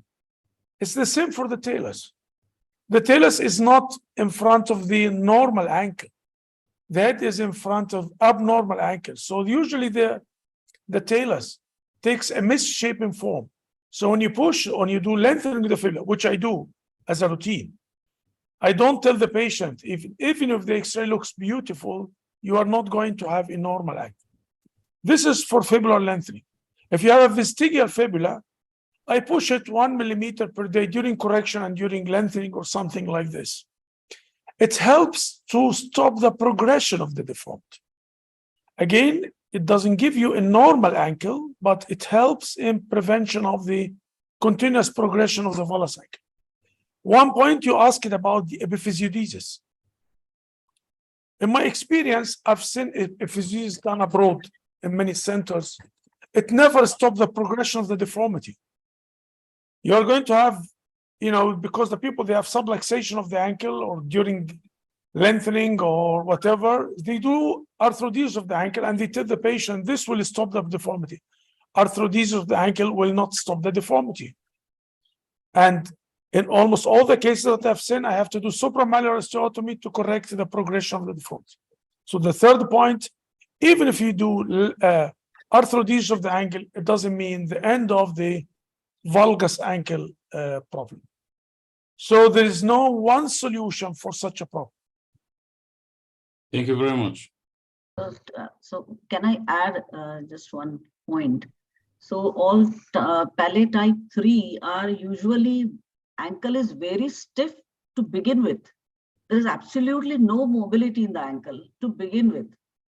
So palate type 3, fibular hemimelias, you cannot have ankle movement, mobile ankle. So right from the beginning, they're very stiff. Except for ball and socket ankle and very mild fibular hemimelias type 1, they can have mobile ankle. But type 3, they are very stiff. And expecting normal ankle is very difficult. So our aim is to plantigrade foot only, not looking for the function of the ankle most of the time. We can't restore, just to restore. No, we look for the function of the ankle, but we don't have a guarantee. So when we tell the patient we corrected the deformity, we simulate a normal ankle. So it doesn't mean at all that you are going to have a normal ankle, because you don't have the components of a normal ankle. We simulate the normal, the anatomical positions, but this is not, you don't have the components of a normal ankle. Yes, I agree with you. I would just like to share us, when I was doing my post-graduation in Mumbai in 1985, there was a book called Controversies in Orthopaedics. I remember this. And there's a story given of whether to reconstruct an ankle which is badly injured and deformed, or whether to perform an arthrodesis. And the one article was written by an orthopedic surgeon who had an ankle arthrodesis on himself. And he wrote, and I remember this now almost 40 years down the line, that an ankle arthrodesis, which is painless, does not cause too much of a disability.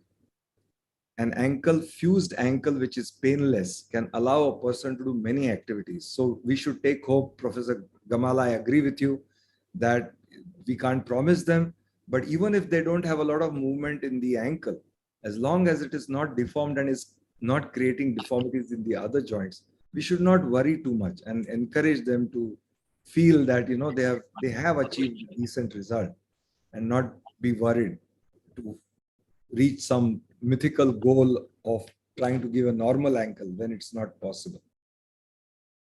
Yeah, one thing I tell you, in those cases where we have done the fibula lengthening, for some years they work. When they become adolescent and other things, it fail always. So we found that for some years the fibula lengthening helped, and after that, due to changes there, it doesn't help. They again develop the varicose deformity.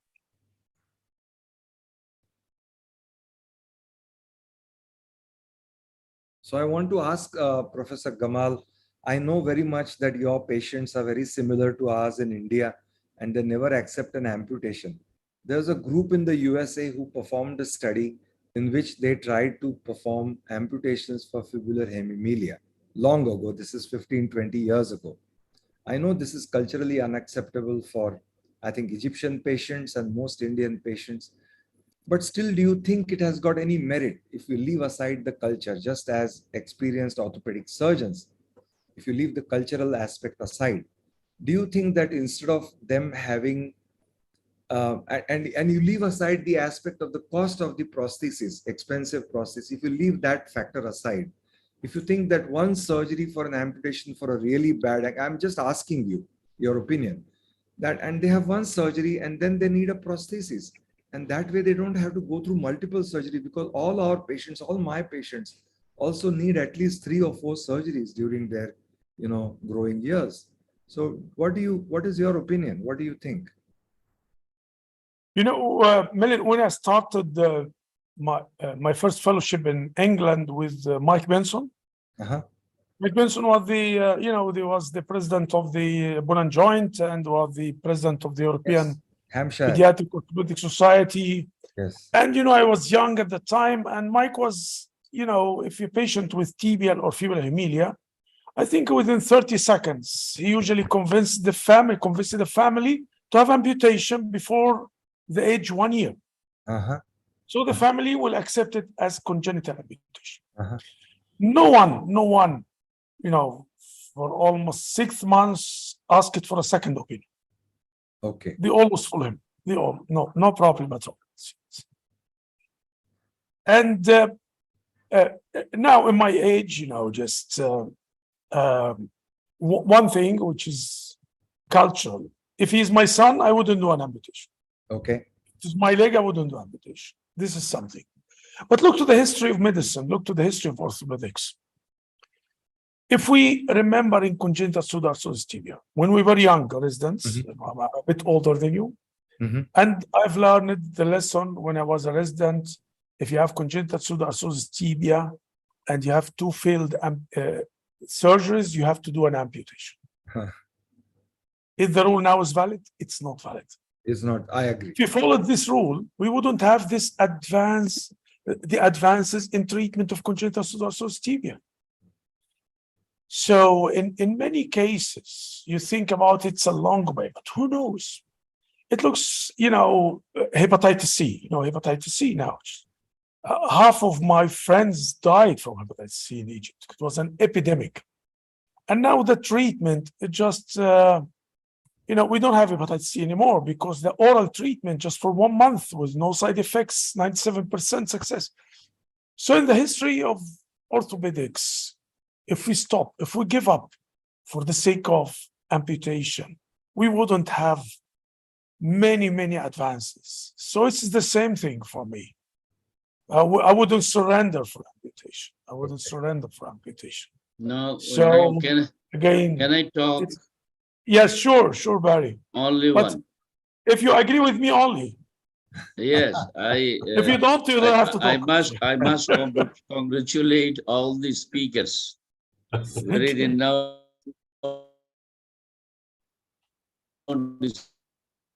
speakers. So, regarding fibula, no question of arising the lengthening of the fibula. Right. When you have fibula, you can lengthen. And very important thing is that you must stabilize the talus and the calcaneum. This is very important in case of fibular hemimelia. The question that was arised different, here, the speakers regarding the rationale permanently in the tibial hemimelia. Milind showed his cases. We are not using the rationale because this is not the CPT. And without putting the rationale, you can correct the deformity, procurvatum, or valgus, or varus deformity. Most of the cases you are getting in fibular hemimelia, procurvatum, and the valgus. And regarding the amputation, I have never seen in Kurgan, in CPT, or this kind of here, they have never done this. If you read the literature of Anderson regarding these 34 cases he has done in his life, and he has done the amputation for CPT. Nowadays, you know the treatment of the CPT, even then if you go for 2 or 3 times surgery, you will get a very good, fantastic result. So this is my comment. Thank you very much. Yeah, I mean, I agree with you, Professor Bari. It's very germane comment, but the rationale is not for the deformity correction. I just showed it at the end of lengthening in all congenital lengthenings. At the end of the lengthening, you have to protect the regenerate bone because they have a tendency for a refracture at the lengthening side. So it's just for that sake, not for correcting the deformity. Okay, thank you. Thank you, sir. We had a great discussion, and we have one more presentation to go. Shamsul, let's start with the last one. Yeah, thank you, sir. Thanks a lot, sir. Thanks, Milind, sir, for a wonderful talk, sir.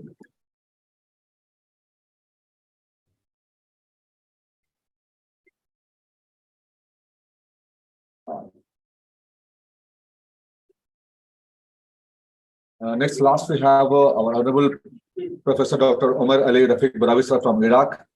Is the has done FICMS Orthopaedics MDA from Netherlands in Kassel Orthopaedics. He's at the College of Medicine, University of Slemani, Kurdistan, Regional Government of Iraq. He is supervisor of Iraqi and Kurdistan boards for medical specialties in orthopedics. He is head of Slemani Center of Orthopedics, Iraqi board for medical specialties. He has special interest and experience in limb reconstruction surgery, correction, limb deformities, and bone length elongation based on principles of Elizaro. His membership of Elizaro, Association of Application of Methods of Elizaro, Asami, and British LLRS, Society British LLRS, and is going to talk on fibular hemimelia.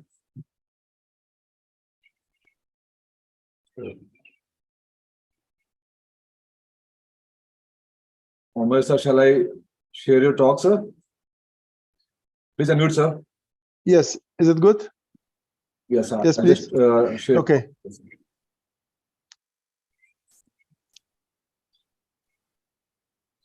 Yes. Yes, sir. Good evening, everyone. Thank you so much for your kind invitation.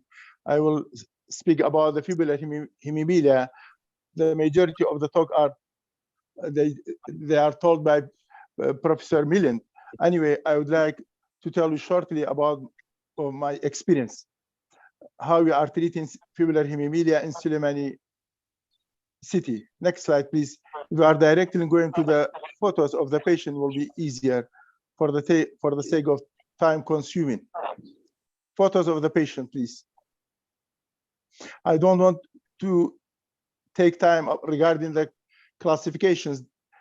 Recently, I am depending on the classification by the PALI, which is treatment-oriented classification. Can you show us the first photo of the patient, please? Next one, please. Next. Okay. These are, as you know, that fibular hemimelia really it's a spectrum. It's a spectrum. It may associate with other anomalies, especially in the femur, in the tibia, ankle, and foot, even sometimes in the heart, in the kidney, even in the radius and ulna. Yes, please. Show us figure number 1, please. The patient. These are the different classifications, as I told you, but the best one recently I am depending on it is PALI classification, which is treatment oriented. Unlike the other classifications. Yes. Photograph number 1, please. Yes, this is one of my patients. Really, you can see that complete absence of the fibula. What I did for this, At that time, before 2014, I was doing reconstruction of the ankle and foot using the enlarge of the fibula as a buttress. But in some of the cases, there was chance of recurrence. Next slide, please. Next photograph, please. Go to the next, please.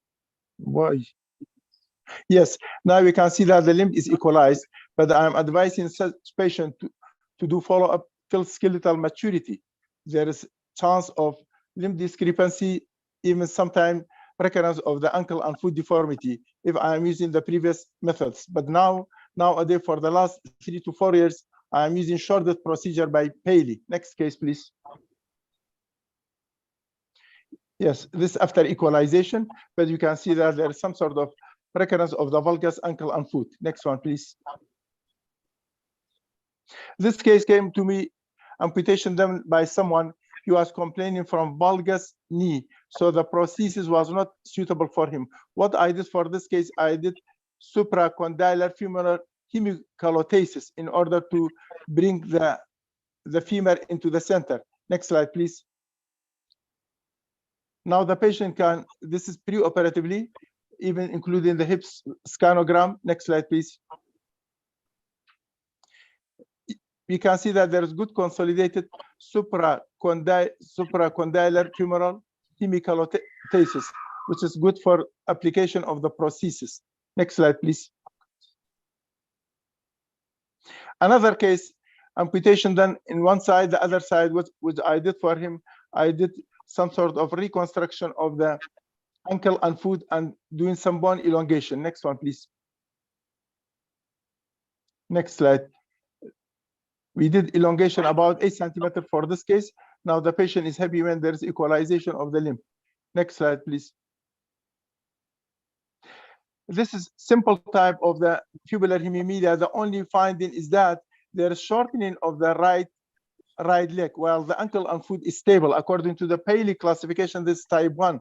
So in such case, they need just elongation, which is known as simple elongation of the leg. Next slide, please. Next, please. I want to go to the photos of the patient. Yes, this case was complaining just from shortening of the femur 7 centimeters. Again, fibular hemimelia.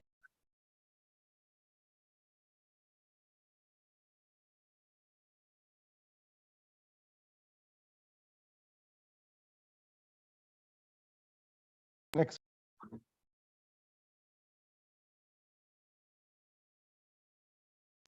So cooperation of the patient and motivation of the family is very important point is in doing reconstruction of the limb. As we know that patient selection and patient satisfaction are 2 important factors for successful reconstruction of the limb.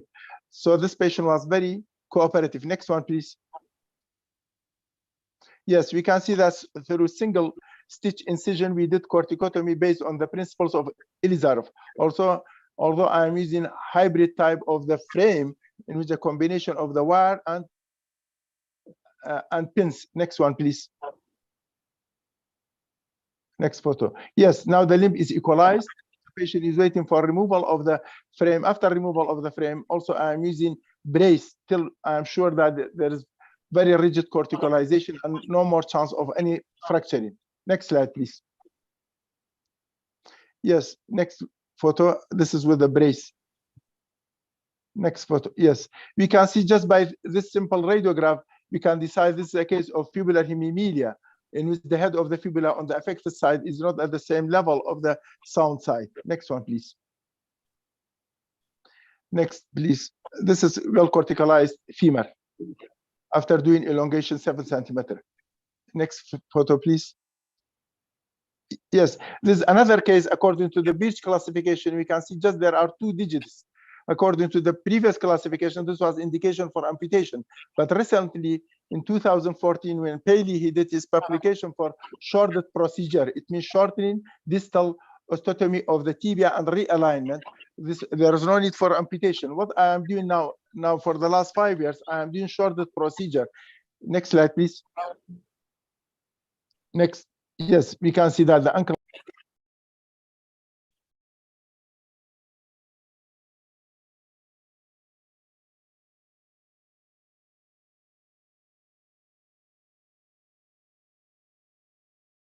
Next one, please.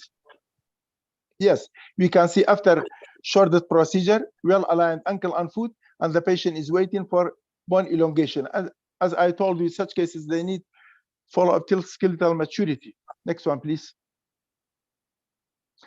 Another case in which I did shorted procedure for her. Next one, please.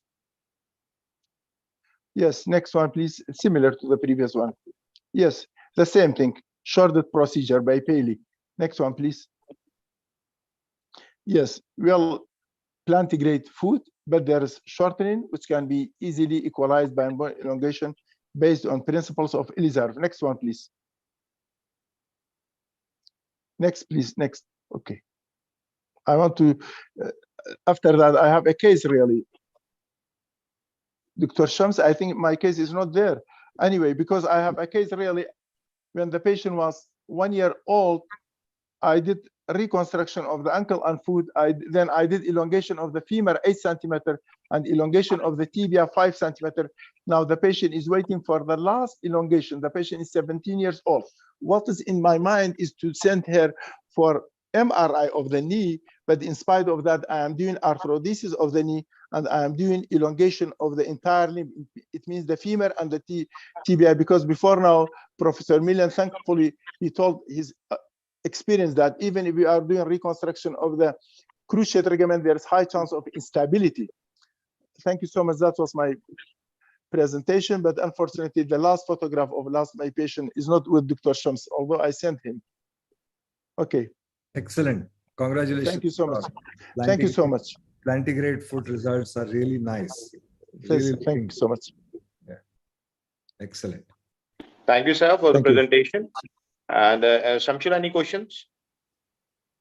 No questions, sir. No more questions, sir. Okay. Professor Shams, I will send you the photograph later on of my last patient, which is waiting for the last elongation. Now she is 17 years old. I sent you, but I'm sure that you lost it. Anyway, you are busy. Thank you so much. Thank you, sir, for the wonderful Thank you. presentation and the wonderful results. And May I have a question? yeah. A note. Thank you all, and it's very nice time to share my friends and colleagues, Professor Gamal, Milind, Shamsul, Rajat, also RUTA, all you are friends, Shamsul, Barry. It's a very nice cocktail of elegant friends. Muhammad Sharif. Muhammad Sharif. Muhammad Sharif. Many. Omar from Also. Kurdistan. Sinha. Thank you. Thank you. Actually, a very nice collection. Just a word, I didn't like to interrupt because I am enjoying with you all and listening carefully for all what had been mentioned. Just a question is, first is a note is you would like Omar to do arthrodesis knee. In my last case, yes, please. Yes. Okay, anyhow, arthrodesis knee just attract my thinking. Why? Yes. It is serious My to do case, this. I will tell you. In any life. Yes. Excuse me. My last case, which is not present in the PowerPoint, now she is 17 years old. When she was 1 year old, I did back reconstruction of ankle. At that time, I was using enlarge of the fibula as a buttress. Then I did 8 centimeter elongation of the femur, 7 centimeter of the tibia. During elongation, she developed dislocation of the knee, which is something expected because of the congenital absence of the cruciate. Now the knee is straight, but the only thing is that 15 centimeter shortening in both tibia and femur. I will not do reconstruction of the cruciate ligament, as the experience of Dr. Milind told us that there is high chance of recurrence of instability of the knee. So the only thing is equalization, which is known as the last equalization, because now the patient is skeletally mature, 17 years old girl. I will send the photos to my great friend Shamsul. He will put it in the site. That's why I am not thinking from any sort of reconstruction of the knee, just re-elongation of the tibia and femur, which is totally 15 centimeter. When I am doing arthrodesis of the knee, I'm sure that about 2 centimeter, again, there will be compression. So My aim is just equalization of the limb with stiffening. Okay, that is in one of my cases, not all of them. Not all of them. May I suggest? Yes, please. You know the stability of knee. It is not only ligaments and the cruciates. Yes. It's also a bony one. Yes. Sure, if we put a lower end of the femur with the upper end of the tibia for a long time for a compression, they will have a suitable base between both. What is not happened and not maintained for any reconstruction for a long time to make this chondrification of both ends of the lower end of the femur and the upper end of the tibia. So this is a chondrification, or we can say it as skeletal stability, which is not maintained and which is not take place in many instances in some reconstruction. We're usually looking for the ligaments and the cruciates and what is such as tendon transfer osseous. Didn't look well for the bony. Even if we reconstruct the ligaments or the joints, it is not enough to have stability in both rounded both ends of the femur or the tibia. So this is, in my opinion, it is a sort of importance not to look for ligaments only. This is one. The second is how to compensate 15. You may have, if you'd like to do what is that had been mentioned ancient, is to make a one limb for this and use the foot and ankle as a knee joint. You can use this, but not that of doing arthrodesis for a long limb to be frequently fractured, and it will disturb the life of the patient more than we can expect it. This is one. Suppose that one have a long limb and equal limbs, which they are stiff in one bar. It is not amenable even mentally or psychologically or by any way. If even we do it in some sort of physiological, maybe not completely extended. So why not of thinking for doing a custom-made orthosis, for example, for a long time? Why not? And keep ourselves waiting for something to do it, because it is so serious to have a long limb without joints. I agree. This is my okay. Can I add, Professor Fadel? This is why what drag or attack me to just to talk. Okay. Professor Fadel, can I talk? Can I talk? Only 30 seconds. Hello. Yes. Yes, we hear you. Yes, sir. Now that was the photo. That was the photo of the patient. This one is the last photo of the patient. Yes. Okay. Now she is using shoe raising. Now she is using shoe raising. So that one. Yes. Last photo. Where is the knee? Where is the knee? That's the photo. Now where is the knee? It will come. It will come. It will come. It will come. No. Now she is working with shoe raising. But she Where is the equalized. Knee? Where is the knee? Problem. Tibia. And tibia. She has some sort of knee pain also. Where is the tibia? Upper tibia. In one of the photo. No, we don't see. Okay, Professor Omar, I just wanted to. Yes, that is the knee. That was the knee. Sorry. That and the patient is standing with shoe raising. Yes, you can see the patient is standing with shoe raising, but she is asking for equalization. Also, she has some sort of knee pain. For those two reasons. I think the X-ray is not so bad, yes, Dr. Omar. Okay. We don't. Yes, okay, Barry, continue. Just I am 100% agree with Professor Fadel. Why? Why you are doing knee stiff knee joint, Jude's quadriceps plasty? We are cutting everything. Medial collateral, lateral collateral, even quadriceps, 5-step surgery. Even then patient can bend the knee. Why not that? That's why I'm telling you, you can do that after lengthening. Yes. Because she is walking with 8 centimeters shortening. Next time you can do. Don't go for arthrodesis. Whenever you are Okay. doing Judeus quadriceps plasty, you are cutting medial collateral, lateral collateral, proximal release, Good. PFL, everything. Even the knee is Yes. working. Okay? Can I Okay. say one thing, sir?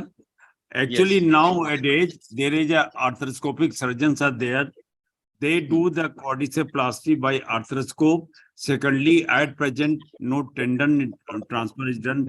They have a sutures to repair the cruciate ligaments. So that gives a very, very good results. And the Yes. arthroscopy surgeon do the VY plasty by arthroscope. So that gives a very, very fantastic results. So at present, in this era, no one likes to do the orthodontist. The arthroscopy surgeon do a lot of job. Professor Omar, if I Okay. may, if I Yes, would please. like to make a comment, Professor Omar. Yes, please. Yes, please. Yes, it's With pleasure. about, I think I have had 20-25% failure in ACL reconstructions in the 11-12-year-olds. Yes. There's a couple of lessons I have learned I'd like to share with you. It's not that it is impossible to achieve the stability. It's important to get a thick enough diameter of the tendon graft from the IT Yes. band, or we may also use a peroneus longus, etc. What I have done now is I've started taking the help of people who are doing the traumatic ACL reconstructions, even though they're not tuned to this method of pediatric correction. So it's possible to achieve good correction with a proper notch plasty that they can achieve easily. Okay, Second, thank you so much. what I've found is that when we are doing this in CFD, congenital short femur cases, we tend to perform the ACL reconstruction as a part of the super knee at a very early stage. And I have found that these children tend to develop a very good and stable knee and it doesn't fail. But if we wait long enough for the child to become 11 and 12 years of age and put on a lot of weight, where the ACL absence makes the knee joint really unstable and then try to stabilize it, it has probably more difficulties. So now I'm sure I'm going to do ACL reconstructions in fibular hemimelia at a much younger age. Thank you so much. It's a Thank good you. idea that we do at Very an good. earlier age, but we should Yes. preserve the knee. That is my aim. And my, Yes. Agree. Thank you. Okay. Thank you. Okay, thank you so much. Thank you, sir. Professor Hosny wanted to add a comment. Yes. Yes, if you think about arthrodesis knee, remember the indication, you should have almost normal joints in the ankle, in the hip, and on the other side. Any unstable knee is better than arthrodesis knee. Yes. This is one point. The second point, if you think about a patient with 15 centimeter leg length discrepancy and a mobile knee, and a patient with equal limbs and stiff knee, who's better? The patient with 15 centimeter shortening and stable knee. When we lengthen the patients and we have problems with the knee, we have a subluxation knee and we have to put the frame and we correct the knee, we always tell the patients with severe deformities, whatever they are, congenital short femur, tibial hemimelia, fibular hemimelia, perhaps you are going to have problems with the knee. And if you have problems with the knee, you are going to lose some of the motion of the knee. But it's very difficult to think that I have to do arthrodesis knee to have stability to do lengthening. And I think all of us talked about this point to Dr. Omar, just because it's for us, you know, just we cannot start with doing knee arthrodesis to do limb length equality. It's very difficult. Perhaps if you don't do it, you have a spontaneous fusion, perhaps with the compressions. I don't know, but I don't know. I know all of you are doing the same sort of stuff, and I think all of you have put their ideas. I think it's just I'm wrapping up what Barry said and Agrawal and Fadel and all of us talk the same thing, Dr. Omar, that it's better to keep a mobile knee with shortening than to have an arthrodese knee with equal limbs. May I add something? No, you finished, Gamal? Sorry. Yes, I finished. Did you? Excuse me, may I add a suggestion? Maybe not understand, or I couldn't explain it well. Van Nys operation, this is historical operation. The aim is to have this foot and ankle or ankle joint as a knee. It is another solution if we would like to have, but the patient should know that it will have a mobile knee, but a prosthetic or a prosthesis. The other one, which is nowadays, which is found, is the osteointegration. Osteointegration had been nowadays rose up. I think we last in deformity correction, deformity course in Cairo, Gamal invited him, Munjid and his friends, and maybe Kevin also working in this, doing osteointegration without any haphazards of these complications. This is for thinking if she had the financial support for this. This is just last an idea for you.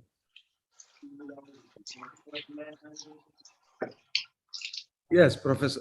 Yes, Professor Fadel. So that means if the science of osseointegration is really going to progress enough for us to do it in younger patients and have foolproof results, because even they have their complications and it's really expensive, then Yes, that is, I agree. I They- agree. Yes, Milind, they told me they don't have complications.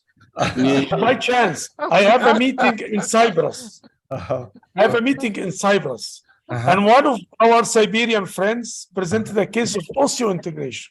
Okay. And he has horrible infection. Yes. And he did till he had disarticulation of the hip after osseointegration. So, I have a question for the panelists, please, for Dr. Jamal, Dr. Milind, or Dr. Barry, the more expert panelists we have here about the stability. Do you, in your experience, do you expect that knee instability happens after, if you do elongation first, then you have the first dislocation, then you will try to do stability, or it's more with already done stability operation for the knee, then you do lengthening. Is it the lengthening? It's a good question, Mohammed. Yes. But the problem is the people talk about stability. Yes. But what do you mean by stability? Yeah, to You know, I've read a lot about the treatment. What's unstable knee? And the unstable knee is different from unstable ankle and unstable hip. Yes. What are the criteria? If you have a patient with TAR syndrome, thrombocytopenia absent radius syndrome, sometimes the knee looks like a ball and socket. Yes. So sometimes you have unstable bony element. It's not just ligamentous problem. And in many congenital deformities, tibial hemimelia, femoral hemimelia, congenital short femur, you have misshapen articular surfaces. It's not the normal. So it's very difficult to say this knee is stable or that knee is unstable. How would you judge it? It's very difficult. Again, I've seen the people, they have strong ideas and they talk, this is stable and this is unstable. And I will do this and I will do that. You know, magicians, as I've told you. Look to the real world. If you have hundreds of cases, you'll find that you have bony elements. That's why when we talk about stability, it's not the stability adopted by the sports medicine people and the arthroscopy people. Sometimes we talk about two different things. So for us, it's more complicated than the instability, than anterolateral instability, posterolateral corner problem, things like that. Because we have a bony problem. It's not just anterior cruciate deficiency or posterior cruciate deficiency, which had been, discovered by MRI, and people talk how to manage, how to do something like extra-articular, intra-articular. No. It's far more difficult to describe. So it's very difficult to say that I will do stability first, because we don't know what stability means or before. So prepare yourself. If you manage cases with congenital longitudinal deficiency, that perhaps in one case you think that you have a stable knee, and during lengthening you are going to have a subluxing.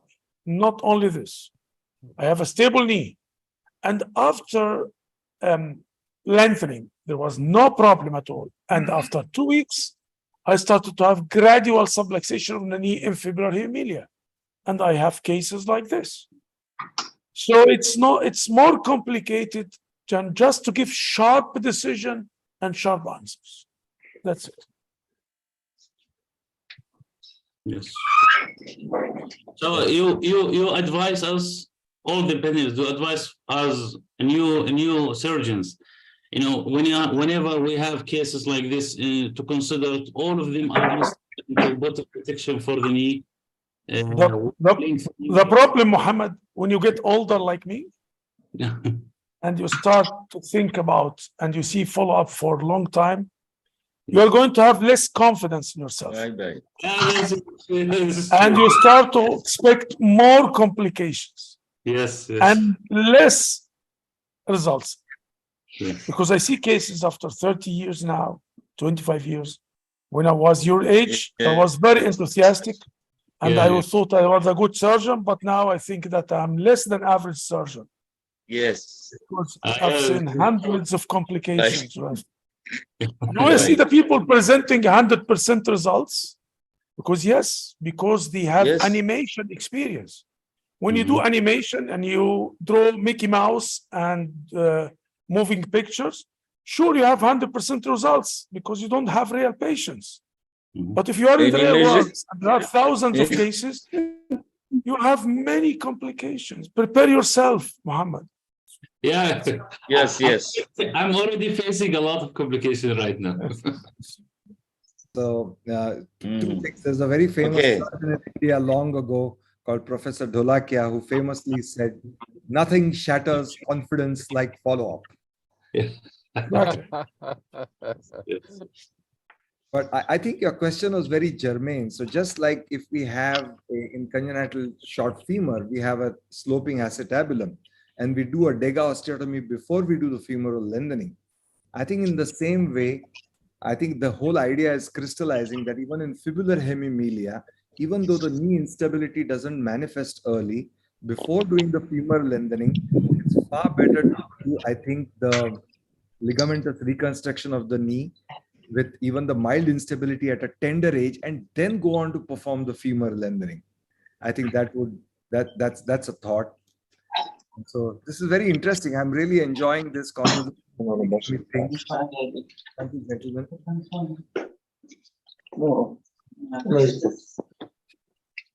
Yeah.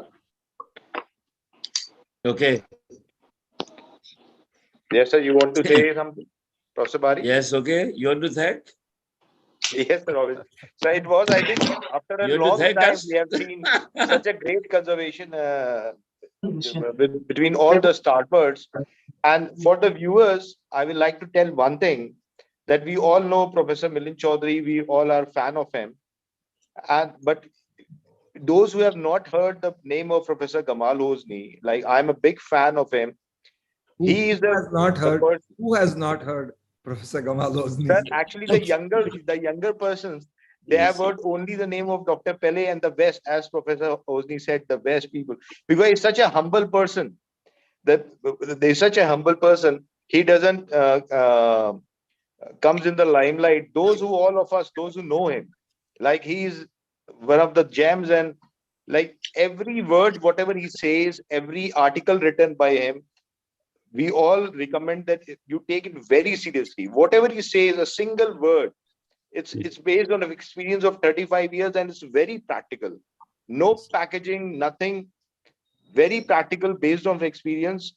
So we will really recommend to all the young surgeons out there to read his publications and to read his lectures, to view his lectures, whatever he's saying.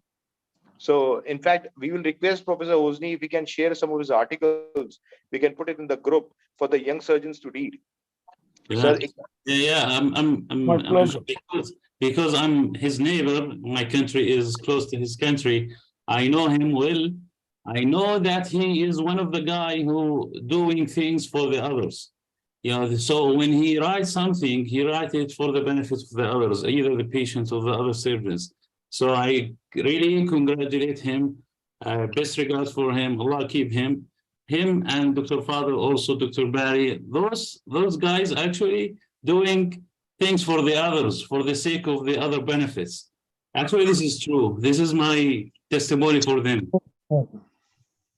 May I add something according to Rajat philosophy that appear now?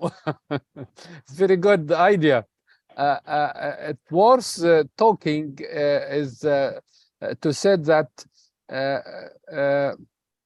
many times also working with Professor Gamal as a friend for him and also as a mentor for me, 10 years in last century and 23 years in the current century. So we met and accept in his clinic and in our hospital OR many friends from all over the world to associate us and associate him as a head of the department for training.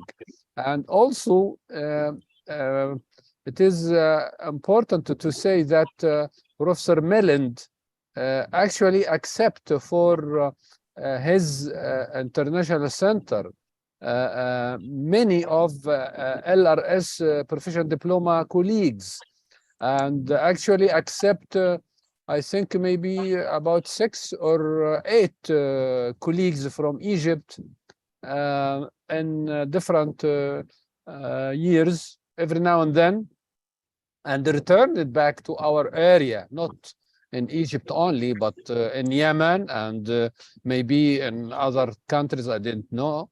But for Egyptians also we have a contact with him, and we accept also some friends and colleagues, junior colleagues from India and LRS. And nowadays in Egypt we have one of our colleagues from Nigeria, Dr. Francis. He's working now, and next week he will associate Professor Gamal in his clinic and his operation.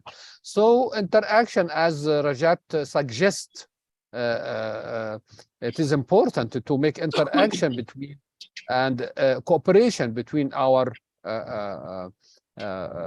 countries. And as I saw the photo of Agrawal actually invited also some colleagues with very good fellowship acceptance, and also we are so sorry that we couldn't take this opportunity yet, but maybe next year to be in his hospital. Actually, Barry also did this. Actually, we did between each other, our countries, a very good cooperation, although it is not institutionally or governmental. It is a burden for each of us as a man who is have the spirit of serving our junior staff from all over our similar countries. Thank you, and waiting our cooperation to be more and more, inshallah. Such a pleasure listening to you, Professor Fadel. Thank you. Thank you. We still have your photo with our colleagues. Very smart. Some of them. Thank you. Smart. They remember you every now and then. I hope we can have this. It was really a very thought-provoking discussion today. Thank you, Rajat, so much. I really enjoyed meeting great old friends, Professor Fadel, Professor Gamal, as usual, Professor Bari, the age-old friend, and Professor Omar, and Mohammed. Such a pleasure. Thank you so much. Thank you. I'll sign- Thanks, everyone. Thank you. It Thanks, was a great everyone. meeting. Thank Thank you. you, sir, Everyone, for Thank you so much. accepting. Bye-bye. Bye-bye. Bye-bye. Thank you. Okay, Thank you, See you. everyone. see you again. Okay, thank you, Rajat.